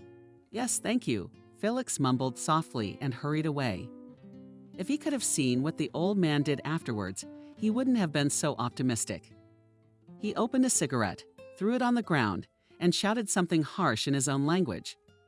From the hut jumped out a boy of about 9 years old, narrow-eyed on the rocks in a tracksuit, and having listened to Didov's admonitions about the rightness, rushed in the same direction as the stranger dead Archil who had left, fierce in his face. He shook his head disapprovingly, and his eyes gleamed in the moonlight with an almost bestial eerie fire. But Felix neither saw nor knew any of this, and after 10 minutes of quick hell found himself at a familiar house collapsed, standing and dark. Not a single window glowed in the night, and our hero huffed. Everyone was already asleep, or no one was home, he decided. But he needed this girl. He wanted to make her his wife by all means, which meant trying everything, all options. He pushed the dilapidated gate, and it opened easily with an unpleasant creak to slip into the yard. Felix tried the same thing with the door of the house, and again it was unlocked. With a sinking heart, he squeezed inside and listened. There was a sepulchral silence. Carefully, he fumbled for a flashlight in his pocket and turned it on without taking it out. The resulting dim light showed him that the first floor was empty and unoccupied. The furnace was cold, and no sign of the owner's presence. Felix hesitated for a moment, walked the same way to the second floor, stopping at every creak and rustle. But even here he found nothing new. The house looked as if no one had lived here for a long time. The disappointed lover walked back into the courtyard and immediately stopped like a stumbling block. In the brightly lit warm electric light, the window of the neighboring mansion, Moon's profile clearly emerged. The guy, like a moth with eyes burning with passion, began to circle the yard, looking for a way to get to the cherished window. The opportunity was found in a couple of minutes. Seeing Kynes, the net separating neighboring plots in one place tore, forming a large gash river, regardless of the damage to his expensive clothes. Felix squeezed through this uneven hole and found himself in the well-maintained, well-lighted garden street lamps of someone else's yard. Noticing some movement nearby, he immediately ducked into the bushes, trying to recognize the paying heart, and almost laughed out loud when a big fat cat walked past him importantly. The cat went on a night hunt, smiled the guy, and slowly got out of hiding like a thief, making his way almost to the ground. He took the yard to the cherished window. And here it is, the goal is already close. On the second floor of the mansion, the beautiful Moon brushed her dark curls. Sitting by a large Triumph, Felix watched her like a maniac from behind the lush rose bushes for his luck. A little to the right of Moon's window, some low outbuilding was visible. It wasn't too hard to climb to the roof, just as long as there were no dogs here. Felix prayed to himself. Further along the wall was a rather rugged-looking Liang village with thick, sturdy chain-link victories for one, then another. The boy, surprisingly, climbed up quite easily. The girl at the mirror heard a strange sound, became alert, and turned her head toward the window, which was open for airing. Felix froze, frightened by her sudden movement, but immediately realized that there was no point in hiding. After all, he had come to talk to her, and this was his chance. Pulled up a little more, he knocked quietly on the window. The girl picked up some object from the table, slipped it into a pocket in her homemade pajamas. God, she looked so seductive in them, and walked cautiously to the window. Moon said timidly to the boy, "Open up, please. Don't be afraid. It's me, Felix, your fiancé." Her face changed. From worried, it became cheerful and lively, and Felix thought it was a good sign. "Hello," he said, her ridiculously smiling all over her mouth. The girl quietly jumped in her fist. It was too anecdotal a sight, clinging still to the escapes, the shadows, and Shock's wife, absent-mindedly in an expensive suit, drooled, looking at her like a hungry puppy at a bowl of food. "What wind brought you here?"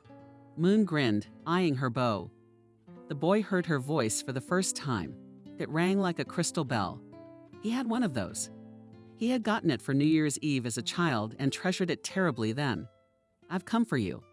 I want you to run away with me," Felix declared. The girl laughed ringingly and even clapped her hands.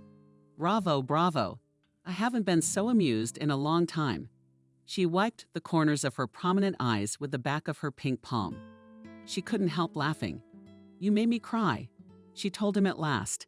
"That's bad." Disarming, smiled Felix. Smiled beautifully, but completely useless. Why?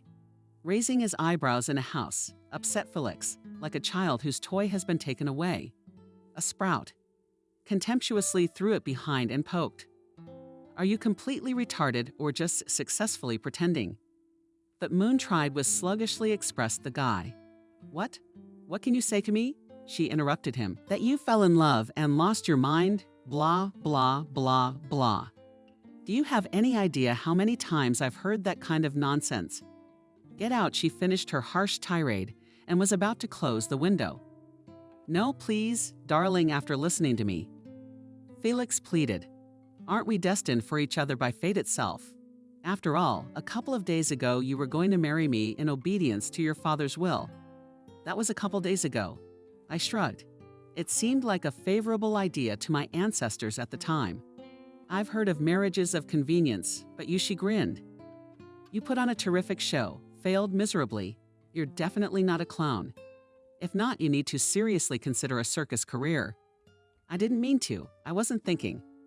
Felix started again, but this time she didn't let him finish. You don't have to be born. I understood everything perfectly well back then. Thank you especially for that funny show. But now my whole family hates you and your ancestors. I forgive you this time because you managed to make me laugh again. But if you stick your nose in here one more time, the girl concluded with a clear threat in her voice, you'll regret it. And you know how to push the pain. Admitted Felix and put his hand on the sash of the window so that she did not close it. And what do you hate me to? He tried to ask, looking into her eyes. I have no reason to feel any particular hatred for you. The beauty answered indifferently. You haven't done anything bad to me. On the contrary, you've cheered me up. And you've freed me from something I never wanted to do. So you didn't want to marry me, the boy summed up.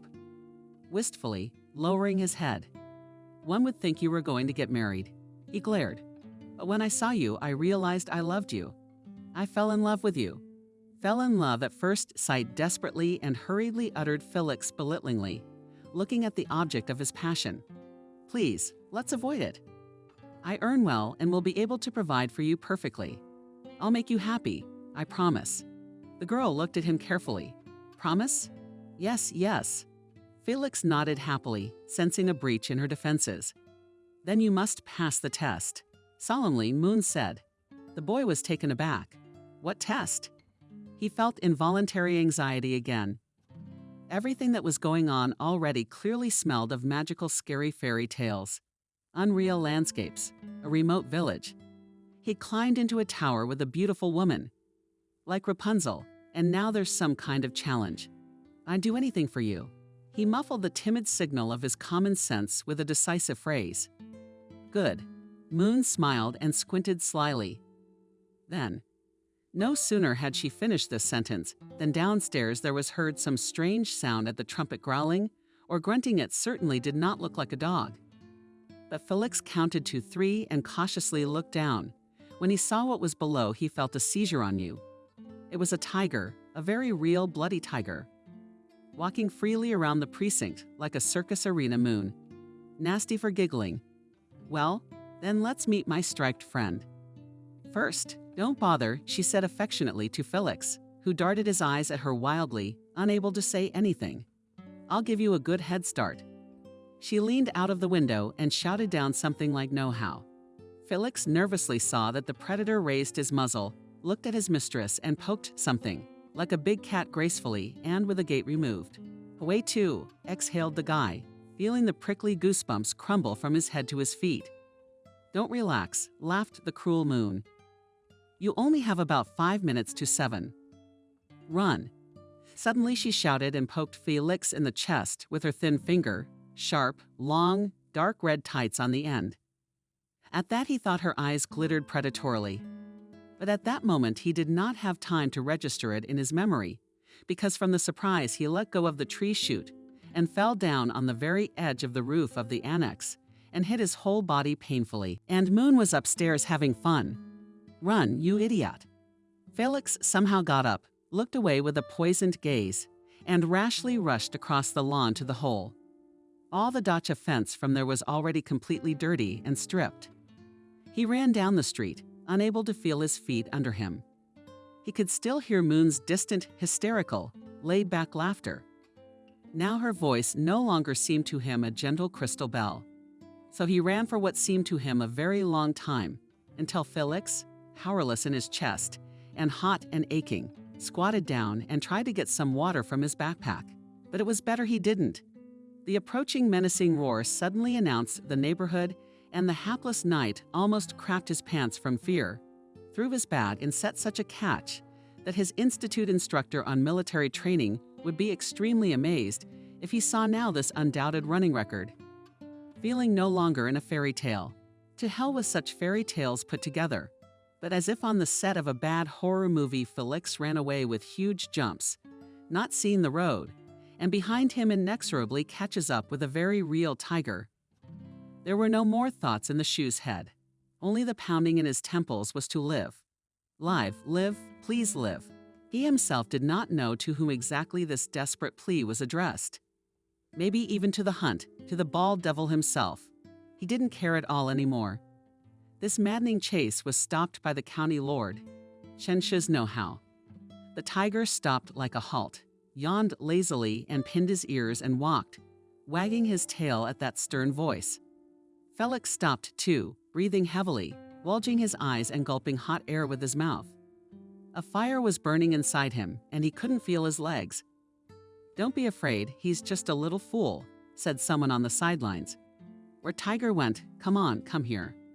Felix closed his eyes forcefully, squeezed his temples, and looked into the distance again, trying to focus on someone's figure looming. In the dim light of a tall lantern pole, there was something like a sign hanging on the pole to make out what was scrawled on it. But he didn't even try. But oh well, the guy thought, and got ready to run onto his car. It was true that he hadn't passed this part of the village when he was heading here. But that didn't matter at all. The main thing was to get out of the Stan area and get to some safe civilization. And then he saw Mona coming toward him again. No, not the Moon who had just poisoned a wild beast on him, but the other Moon he'd seen at the engagement party? Or was she not Moon? No, definitely that Moon has a different name, I guess. What's the difference? Felix's thoughts were racing, and confused his hands were shaking and his mouth was dry. He approached. With regret and even slight contempt, looked at the guy. "Come with me," decisively she said, and pulled him by the sleeve. "Where to? Why?" Still not having fully recovered his breath, Felix tried to object. "This way." She dragged him to the door under the lantern and slammed it shut in front of him. The room behind the door turned out to be something like an inn.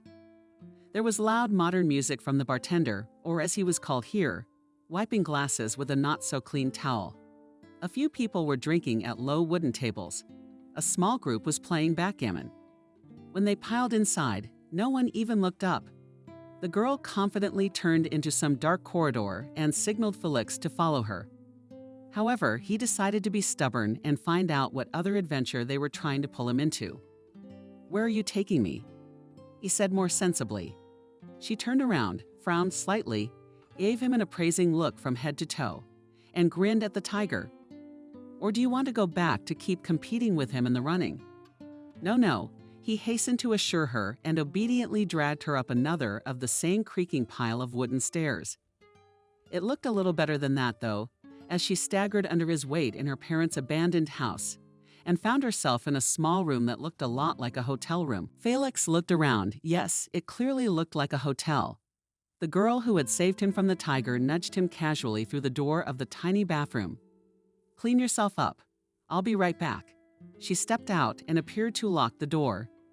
But Felix was glad of that now. Anything was better than being rushed in the dark by a horrible monster ready to devour you. He shuddered again at the memory of his recent mortal danger. He showered with pleasure, screaming and turning under the hot jets. Naim wiped himself with a clean towel, and finding a bathrobe here and there, threw it on. He had nothing else to wear. What had recently been an expensive Italian tracksuit was now a pitiful rags. When he went back into the room, he found that Moon had already returned with a large tray of food.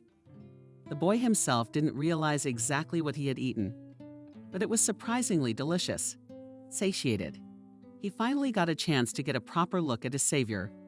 Of course, she was far from the beautiful Moon, But she wasn't at all dull either, as he'd thought she was at the engagement party. The ugly warts were gone. Her face was smooth, her skin even, and her eyes were no longer like narrow slits. I think the eyes were actually quite nice.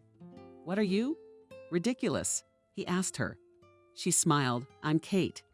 At least one normal name in this theater of the absurd. Felix thought involuntarily and smiled back. "Thank you, Kate. You saved me from this." He twitched again, like a tiger's toothache. "Absolutely harmless," the girl assured him. "No more so than its namesake from the Winnie the Pooh cartoon, remember? It's where the tiger is always jumping on his tail and annoys everyone with his impenetrable stupidity." Felix laughed animatedly. "Yes, it's my favorite cartoon. I just adored it as a child." He smiled warmly, remembering how many cozy evenings he spent in the company of his own mother with a cup of hot cocoa, Melu, and this very cartoon. But you know, this local predator. If it hadn't been for you, a shadow would have come over his face again. "I'm telling you patiently, like a little kid," Kate Tigra explained. "The cub is still a silly little baby. He runs after everyone like a puppy. All he wants to do is play." But Moon ordered him in a disbelieving tone. Felix objected. "He's just a spoiled asshole." Kate grinned. "She laughed at you. That's all. And where is that beast now?" Cautiously inquired the boy, taking the information to heart. "Well, walking home, I guess." Kate shrugged. "Everyone knows him here, and he knows everyone.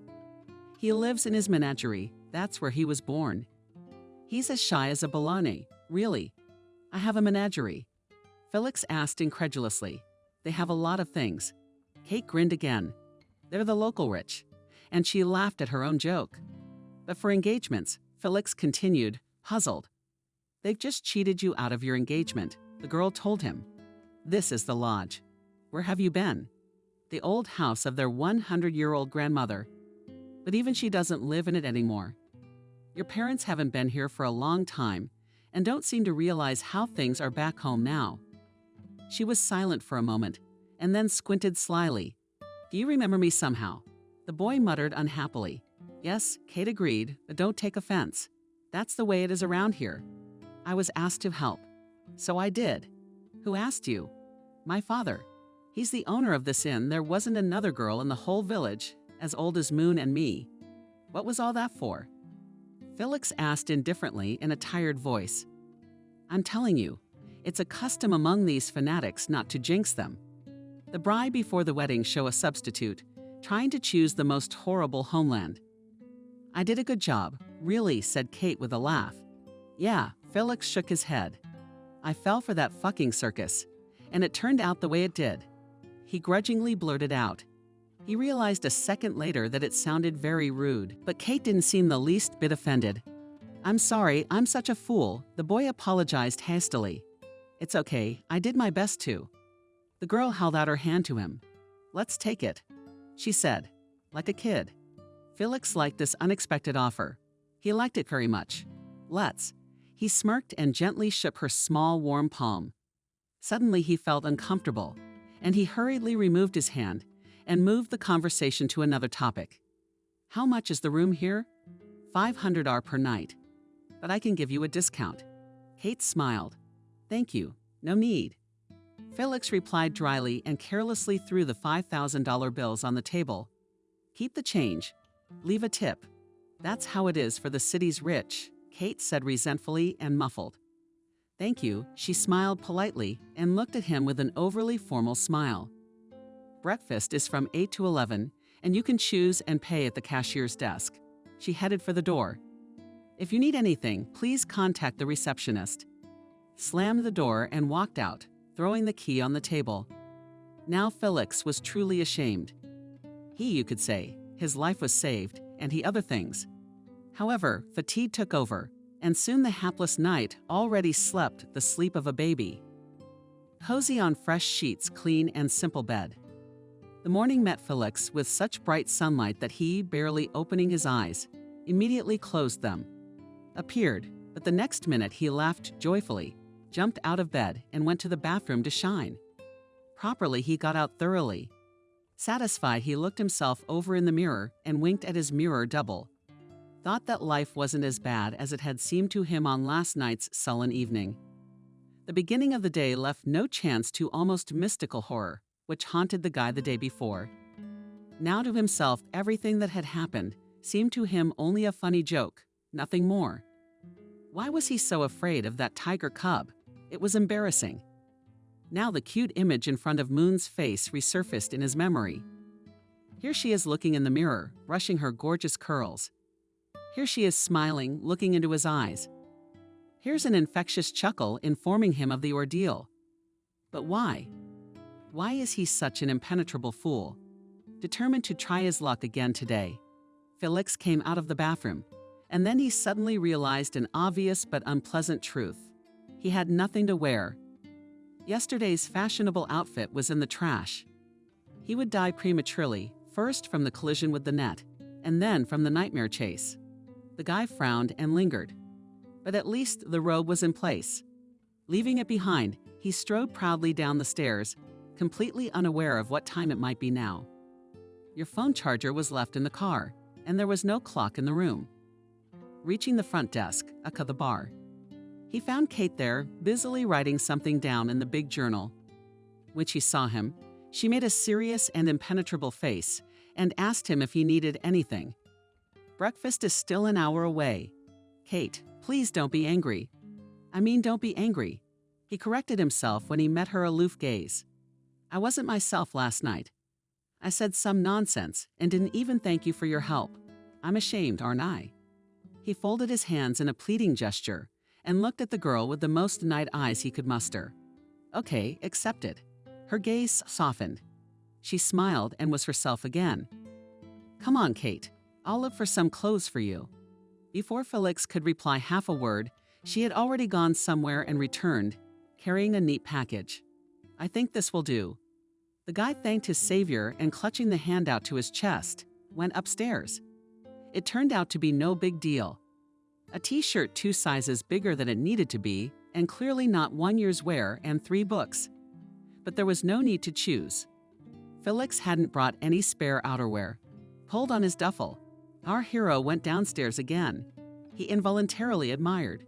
Now she was joyfully humming, rubbing, and to the mirror shine all around and twirled. Like Cinderella sweeping the floor with a tall brush, Felix, she did not notice at once, and for a minute or two he stood on the stairs, smiling and looking at her slender figure, which in the bright morning light, penetrating through 2 large windows, seemed almost transparent and fragile. Like a dandelion, fluffy, short hair sparkling in the sunlight, flashed golden sparks, and a simple brown dress seemed the outfit of a princess. When she finally saw that she was being watched, she was embarrassed for a few seconds, lowered her head, and ran off with her mop loudly. Felix walked over to the counter, trying to look serious, but his lips kept stretching into a cheerful smile of their own. Waiting for her to return, he said, Kate, you were dancing like Cinderella just now. You're doing great, she smiled and looked at him trustingly and easily. Only now in the bright daylight that strips away all the masks from people. He noticed that her whole face was studded with little redheads, freckles, and even her deep brown eyes, all in pretty, bright, certain dots. It was so unexpected and so cute that Felix suddenly thought that she was just as good as Mona. However, he immediately chased that thought away from him. Can I invite you to breakfast? He asked Kate, wanting to repay her for last night's favor. Would I? The girl agreed. I've already eaten, but I'd love to have coffee with you. What time does she get up? Felix thought. Stepping behind her into the room where breakfast was served for food, which turned out to be both hearty and delicious. They chatted merrily, joking around, and walked back to the counter. At the entrance, completely satisfied with each other. Well, I'll go, said goodbye to the girl Felix, taking his bag from the room. I'll try my luck again. Are you going to Moon more seriously? Kate asked. Yes, he nodded. I'm still hoping she'll change her mind and marry me. Oh well, good luck to you. Kate said dryly and leaned over her magazine. Felix came out looking like a morning flake and moved with a quick step towards the Moon house. If he could see what Kate was doing now, he would probably be very surprised. She was still sitting there with her head down on her hands and her thin shoulders shook with silent sobs. "Dear Amin, I love your daughter with all my soul. I sincerely apologize to you, to your entire family, to your gods, if I may." Felix stood at the open door of the house, and for a good 10 minutes he had already been ranting in front of its head. And behind his back, but satisfied, Amin felt sluggishly and looked at the impudent man with less disapproval. Finally, with a gesture, ordered the boy to shut up the guy. "If you really have such a crush on my moon, you'll have to prove your loyalty to us." "I'm willing to do anything you say," Felix exclaimed enthusiastically. "However, do not lose sight of the immediate neighborhood. Kate said they have a whole menagerie here." "Then come here tonight." Amin nodded satisfactorily. "Once you pass the test, you'll be able to get a wife. Unless, of course, you don't ask," as yesterday, with a clear grin, the man added. "But everyone now get out of here. I haven't even had breakfast yet, and I have to listen to you. I'm sick of your speeches." He waved his hand again, which was apparently meant to mean, "The audience is over." "What time did you turn around?" asked the pushy boy. "What time should I be there when the sun comes up?" shrugged Amin. "Don't you know that evening comes just when the daylight retires?" And he grunted as he closed the door. Felix hurried away before the tiger appeared again, though he was assured that this animal was as tame and docile as a house cat. But he did not want to meet it again. He was encouraged by an almost peaceful conversation and a business proposal of his future father-in-law. The lad walked briskly back to the hotel. "It's all right.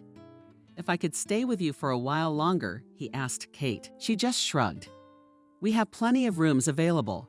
It's not tourist season. Besides, you left a substantial deposit."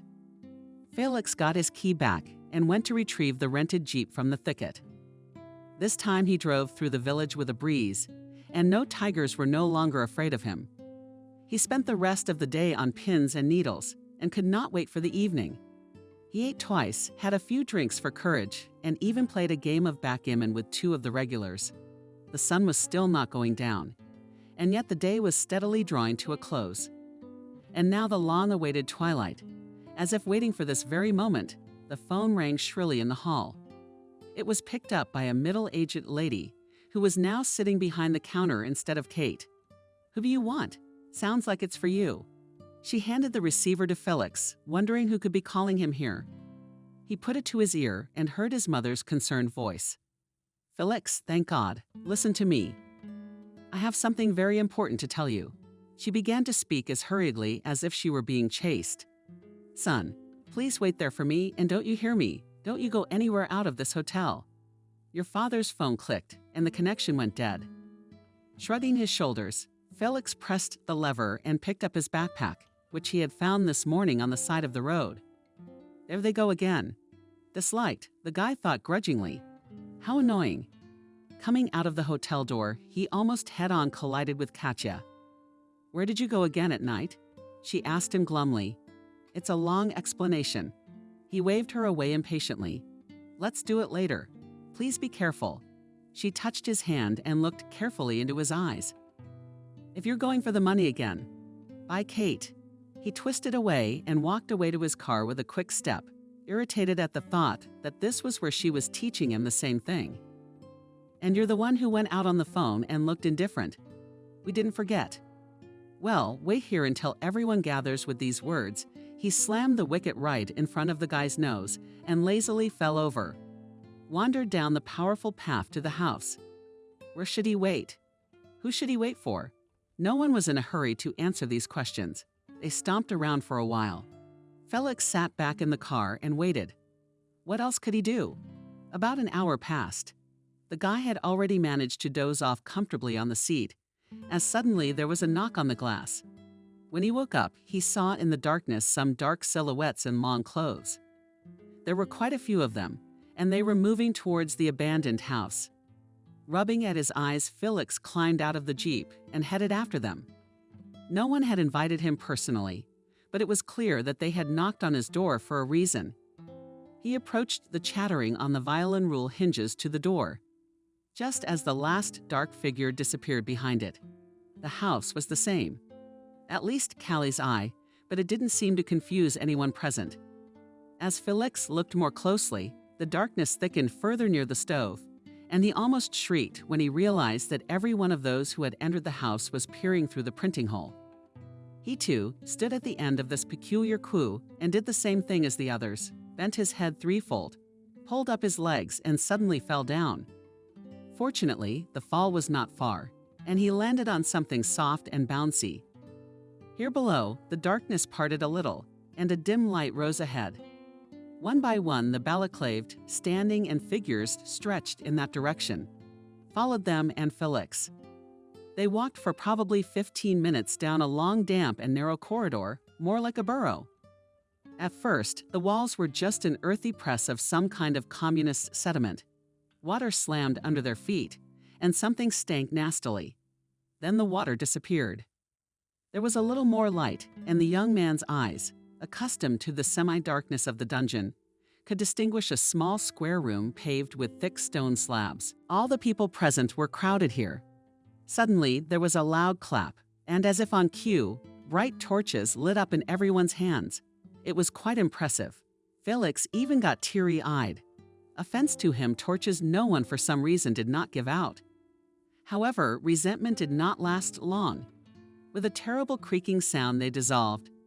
The tall and double doors were clearly visible now, and forged thick iron hood and the whole private company fell out into a huge hall. Quite a place. Felix whistled, looking around. He had only ever seen such interiors in horror movies about bloodthirsty vampires and creepy Satanists. The perfectly round hall was a kind of arena. There were rough wooden benches all around. Torches were burning on the stone walls, and the high vaults were lost in the semi-darkness. Suddenly something swept before his eyes with a sharp whistle and frosted to the floor. But after a second, he realized that it was the most ordinary bat and nervously grinned. In general, there was nothing else noteworthy around the circumference of the hall, except thick curtains and cobwebs. In the center, however, there was something to see. On a small elevation similar to the foreground stood some sort of wide stone table, and on it Felix grew cold when he got a good look at a long, dark, irregularly shaped object. It was undoubtedly a coffin. Some of those who had come seated themselves on benches, while others went to the dais and stood on either side of the stone table, from whence came a sharp dissonance of drumming, and the rest of the company threw back their broad hoods. It made little difference, though, for their faces were black masks, hiding both eyes and noses, and only bright scarlet predatory mouths were fixed in unkind grimaces. Felix suddenly felt sick. He remembered where he had seen recently the same disturbing bright scarlet color of the sun. The same setting sun he had seen on the first evening of his arrival had been exactly the same color. What on earth is going on here? The boy thought, and various not very pleasant thoughts popped into his head. Sounds like they've got a real cult going on here. What if they want to kill him? But Felix immediately chased away his silly fears. It was enough that he'd already embarrassed himself yesterday. He didn't want to give these people, including Emin, a reason to doubt his courage. Greetings, initiates. While he was agonizing, something changed in the hall. Standing closest to the pew, a figure removed her mask. She appeared to be a terribly ancient old woman. Immediately slow, sloppy gray hair, in which Felix recognized, yes, of course, almost 100-year-old grandmother.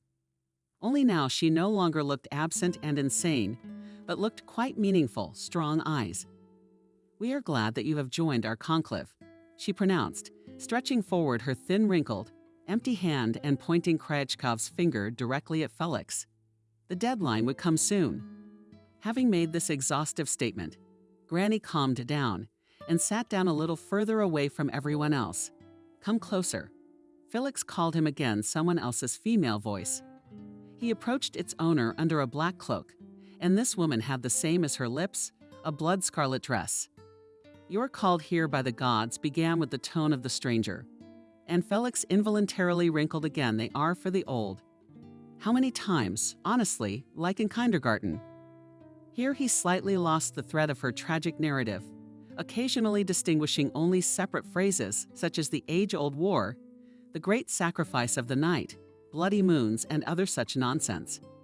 However, after listening for a while, he was surprised to note that this speech did not mention anything about the immortal teachings of Tao. And in this great night of vengeance, we will finally be able to restore justice and allow our ancestors to become immortal in the flesh. Suddenly, a woman howled at the highest note, and everyone present picked up on it. Your Felix frowned. It can't be said that all this regular circus frightened him so much. Lately, he'd somehow papa with the fact that his life now resembled more like a lowbrow adventure movie. But when the stranger shafted his dress, took him by the arm, and led him to the coffin itself, at that moment, a lad really realized that he was in serious trouble. In the coffin around which these fanatics were crowded lay a man almost naked and undoubtedly still alive. His chest, feverishly heaving arms and legs were overloaded with strong leather straps, and his face was covered with scarlet. The cloaked men began to chant something long, eerie, swaying from side to side. And Felix somehow had a long, slightly withdrawn knife in his hand. A terrifying melody soared upward to the invisible vault of the cave, and was immediately cut short by a swift movement of the hand. The scarlet priestess ripped the bandage from her victim's face. Felix's legs shook, his breath caught, and icy goosebumps ran through his body, and before him lay his own father. "It can't be," he muttered seemingly aloud, and was suddenly terribly angry. How long would all this nonsense go on? "Kill him," sharply shouted the woman's shafted dress. "Kill him, and reunite forever with your beloved. You and Mun will become the new heirs to a great dynasty, and your firstborn will become the great Dark Emperor." "Why are you talking to Darth Vader himself?" Felix asked, clutching his knife tightly in his hand. "What did he say?" the woman said. "I said that you are all stupid idiots," Felix informed her, unceremoniously grabbed her from behind by her long dark hair and presented the knife to her throat. "Now, Gentleman Porthole, or whatever you are," he commanded, shocked by this turn of events and a bunch of fanatics. "Do the inhabitants immediately my father, or do I cut to hell your voodoo doll?" A slender figure stepped forward and removed his mask. Felix was no longer particularly surprised to see Moon in front of him. Her face was hardly what anyone would call beautiful now. Distorted with rage, it was scary, like a witch's. "Let my mother go at once," she screamed. "Otherwise, there will be no wedding." "It's okay. I'll get over it somehow," the guy replied nonchalantly, and fucked his mom good and proper. Moon pushed at her hair and tried to jerk away, but Felix held the sharp blades tighter against her throat. "Stand still," he commanded, and turned to the frozen crowd. "Who's in charge here? Does it untie my father? Or do I not speak for myself? Will you regret it?" hissed someone from behind. The guy, who had been practicing martial arts for a long time, had a great reaction. He moved sharply to the left, dragging the hostage behind him, and thus dodging the thin dagger that was a few centimeters away from him. As he looked back, he realized he had been swiped by a 100-year-old broadsword. He pressed the blade with his foot and slid down the stone whip. He moved farther away with it. The bastard bellowed something from his cloak and Ammon's voice. And the father-in-law showed up. Felix rejoiced. "Come on, coward, take off your mask. What do you think you're doing? Now I'll swat you. Are you tired of his masks?" The big guy roared and pulled off his mask and rushed forward. "Nada," shook his head Felix, and pressed the blade to his victim's throat. She stiffened and wildly bulged her eyes. "Yes, amen. Please untie my father, or else I will stab her. I swear on my mother's life," Felix said threateningly, "and I'll get nothing for it. But you'll all go away for a long time. Let him go," Ammon ordered, clenching his teeth in impotent anger. Some of the squares rushed to carry out the order. A moment later, Harry emerged from the coffin, staggering. In one black window dressing, he was gagged and pushed in the back. With an unfaithful limp and gait, he moved toward his son. "What now?" Felix thought feverishly. "How do we get out of here?" "Let the priest go," Ammon shouted in the meantime. Felix smiled and decided to go to the bank. "I have a live grenade in my pocket. Now me and my father will go to the exit, and you will sit here quietly until we leave the room. Or am I going to give you a little fireworks display or not?" Suddenly he changed his demands. Give us the counselor. I'm sure you've got more than one way out here. I'm right. The capes looked at each other and mumbled something in their incomprehensible language. Suddenly, they're all moving forward together toward Felix. And more the circle closed. The executioner's sleeves, flung up each, had the same metal dagger gleaming in his hand. Felix clutched his blade convulsively and almost squeezed it into his mother's throat. He's scary at this point. A trumpeting roar came from the opposite side of the circular hall, and from nowhere a huge tiger leaped across the rows of long benches to the dais, followed by Kate. In person. Stop, she shouted. Stop all this at once. She was holding a real machine gun. She was followed into the room by 3 more men armed with the same flaming arrows. Felix looked at her happily and smiled broadly at Kate. It's about time, he exclaimed. And you brought the tiger cub with you. What a good girl, without listening to his incoherent mumbling. A tall man, in whom Felix recognized Kate's father, stepped forward. Everyone remove your masks and lay down your weapons. This is a detention. Get down on the floor and put your hands behind your back. Says who? He shouted at Eamon, who tried to hide his dagger in his sleeve. Now you can command Kate to Tiger, and he was 1 jump away from the fanatics lying on the floor. While the men were knitting the peacefully lying adherents, Tiger walked beside them growling menacingly, and if anyone tried to move even a little bit and nervously beat on the sides of his long striped tail, that's the matter. Felix said approvingly, nudging Mother Moon toward everyone else. Thank you, Kate. This is the 2nd time you've saved my life. He turned to the girl and looked at her tenderly. You're an Amazon, honestly. The light of the hot torches reflected in his rapturous dark eyes, which made them seem even more beautiful to Kate than they really were. Let's get out of here. She gestured for the boy to follow her. Dad, you can go now. Felix hugged his father's trembling shoulders and took off his t-shirt. Here, let's go for a toss. Shocked man could barely utter his son and cried. It's not far here. Kate looked sympathetically at Harry. There's an ambulance and the emergency services. Can they help you now? They took a completely different route to the exit, a much shorter path than the one Felix had taken with the others. This path was just a narrow one, shot into the rock without any frills, and it went sharply upward after 5 minutes of walking. Crumbled underfoot. Felix's father could barely stand on his feet, and the guy had to carry him on his back and, in this manner, bent in 3 figures. Throw some upstairs, in the narrow space between the responsible steel plates. But within 10 minutes they were on the surface. Here really stood an ambulance, blindingly shining beacon, and a large car of the Ministry of Emergency Situations. And there were some uniformed men crowding the police. Harry was immediately put on a stretcher, covered with a warm blanket, and taken to a place where he would receive qualified help. Felix refused such an offer. Then the emergency workers gave him a thick jacket, and he did not refuse it. After all, it was mid-September and nights in these parts are already quite cool. With a bare torso will not walk for a long time. One by one, the members of the sect with their hands tied behind them were brought out. The last one to come out was a huge tiger from blue, twitching its tail at Mao. Kate approached the predator and stroked it affectionately on its large, stretched head. The big cat came a race to the girl and rather mediocre. You said his name was Tiger, Felix noticed, and reached out to pet the tiger too. In an instant, the tender cat turned into an enraged monster. A huge maw, bared, glistening white fangs. What's the matter with you, boy? Frightened, yanked his hand away. And Kate laughed merrily. It's not a tiger. Can't you see that? It's a full-grown tigress. I don't know about them, the boy muttered grudgingly. You have one in every courtyard here.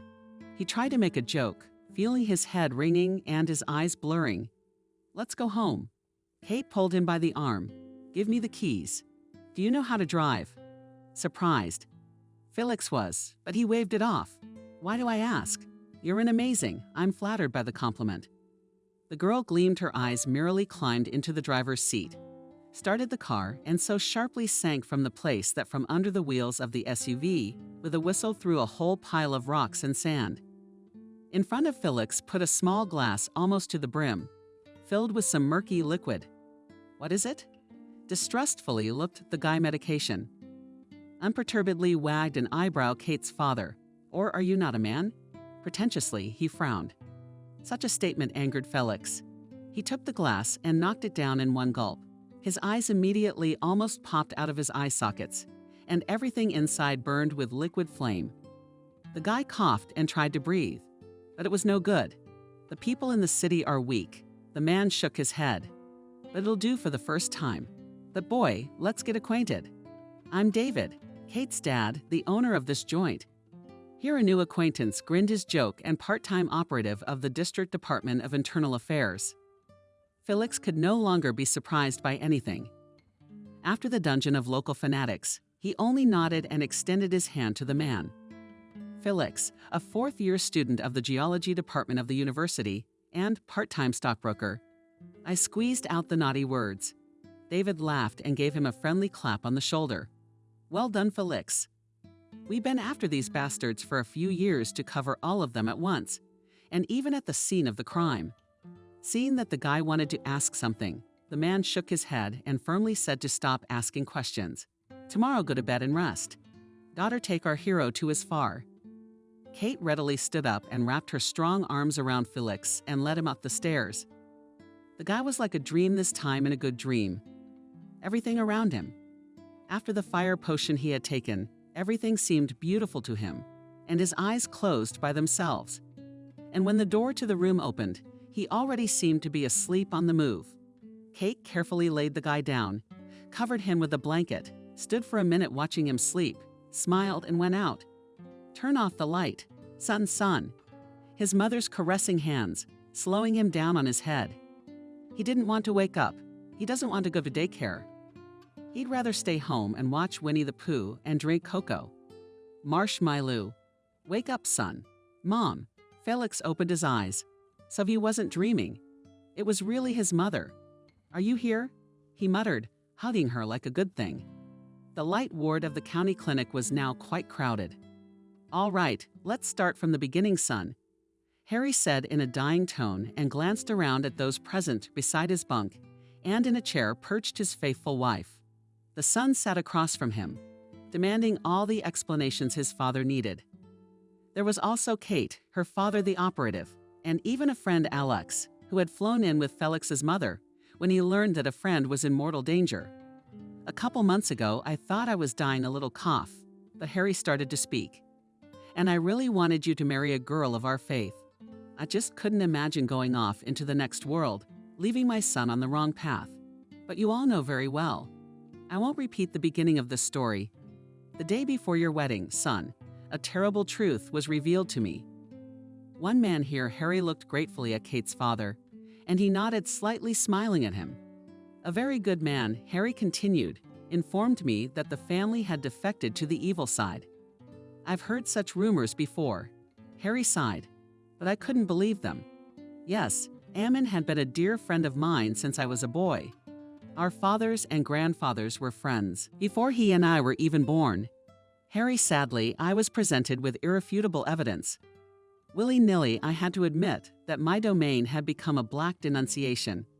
It's an ancient, very ancient sect of fanatics. We thought it had long since ceased to exist. However, who would have thought that this original evil has taken root again, and where in the heart of my home village? Their terrible traditions have included sacrifice for centuries. Yes, Ammon and his many kin were the last adherents of the Black Tao. They rebuilt the ancient shrines. They believed they could make themselves immortal that way. To think Harry clutched his rosary beads in his hands and mumbled some sacred words. All those gathered waited patiently. Finally, he performed the necessary ritual and continued his story. Of course, I immediately called Ammon and canceled the wedding. He got terribly angry and threatened me. But I was far away, and I didn't think his threats were so dangerous. How wrong was I? He covered his face with his hands. Those monsters tricked me into a trap. They met your mom and me at the airport. She managed to get away from them, but they took me away. Yeah, Ammon doesn't forgive that kind of thing. I tried to tell you, but why didn't you explain it to me right away? Felix was outraged. The day you found out about it yourself, you could have told me that you didn't have to go to the wedding. Then none of this would have happened. He stopped suddenly. He flashed a glance at Kate and fell silent. She smiled at him, blushed, and lowered her eyes. All this did not escape her father's scrutinizing gaze. But he only smiled into his mustache. "Son, I just couldn't reach you." The father waved his hands. "Your phone was always out of reach. Or you didn't pick up the phone. What could I do?" Really, Felix admitted. He remembered how angry he had been at his father, how he had not answered his calls. "But you could write me a message," he exclaimed in surprise. Son shook his head reproachfully at Harry. "Don't you know that your mother and I never trust phones with our thoughts?" "Yes, of course we do." Rolling his eyes, Felix admitted. A strange peculiarity of his parents. "And I, in turn, wanted to intercept you right outside the temple." Katie's father entered the conversation. "To stop you from marrying Moon. But when I saw that you did a good job of it yourself, then all the people gathered couldn't stand it and laughed loudly. They laughed and could not stop, remembering how proudly Felix entered the temple dressed like circus performers. I wish we had seen it with our own eyes with father." Wiping away laughing tears, Sophia said, No, I'm not sorry at all. It was a terrible thing to do." Harshly pronounced Harry and you, Felix. "You'll have to try hard to redeem yourself before the gods on another dark autumn evening." The whole friendly company gathered at Kate's inn. The merry revelry went on late into the night. At some point, Felix improved a moment and whispered to Kate, "Let's go for a walk. It has become too stuffy here." The girl gladly agreed. They went outside and leisurely shaved towards the wine meadow, which Felix saw a few days ago. A stunning sunset. It was quite dark now, and only the silvery light of the eternal moon illuminated the surroundings a little. Fast and carried in the dark sky, and the air was fresh and clear, as it is only in early warm fall, Kate. Felix took the girl's hand. "I've been meaning to ask you." "Yes." She tilted her head and looked at him expectantly. "Will you marry me?" Felix waited tensely for her answer, but she did not hurry with him, slyly staring somewhere in the distance. "I don't know," she said. Finally, smiling slyly, "Will you be able to meet all the strict requirements that my father set for my future husband?" Way to give and all that. Felix raised his eyebrows in amazement. "You mean him too?" Kate couldn't stand it and laughed loudly. "Oh, you're no good." Felix pretended to be angry, and then he embraced her. The laughter immediately stopped, and even the moon shamefully hid behind the clouds. "Don't you dare interfere with two lovers. And if your father does not approve of our marriage?" Quietly, she asked at last. "Then I'll remind him of the trouble we're all in." His previous decision, the boy smiled. "Going down a path can be terribly unpleasant at times, can't it?" "I'm serious about you," Kate said resentfully. "And I am serious." Felix answered firmly. "I've had enough of all this. From now on, I will choose my own path. I choose you first." The couple embraced again, and sitting under a large pine tree, looked for a long time at the velvet sky, where someone had lit large, bright stars.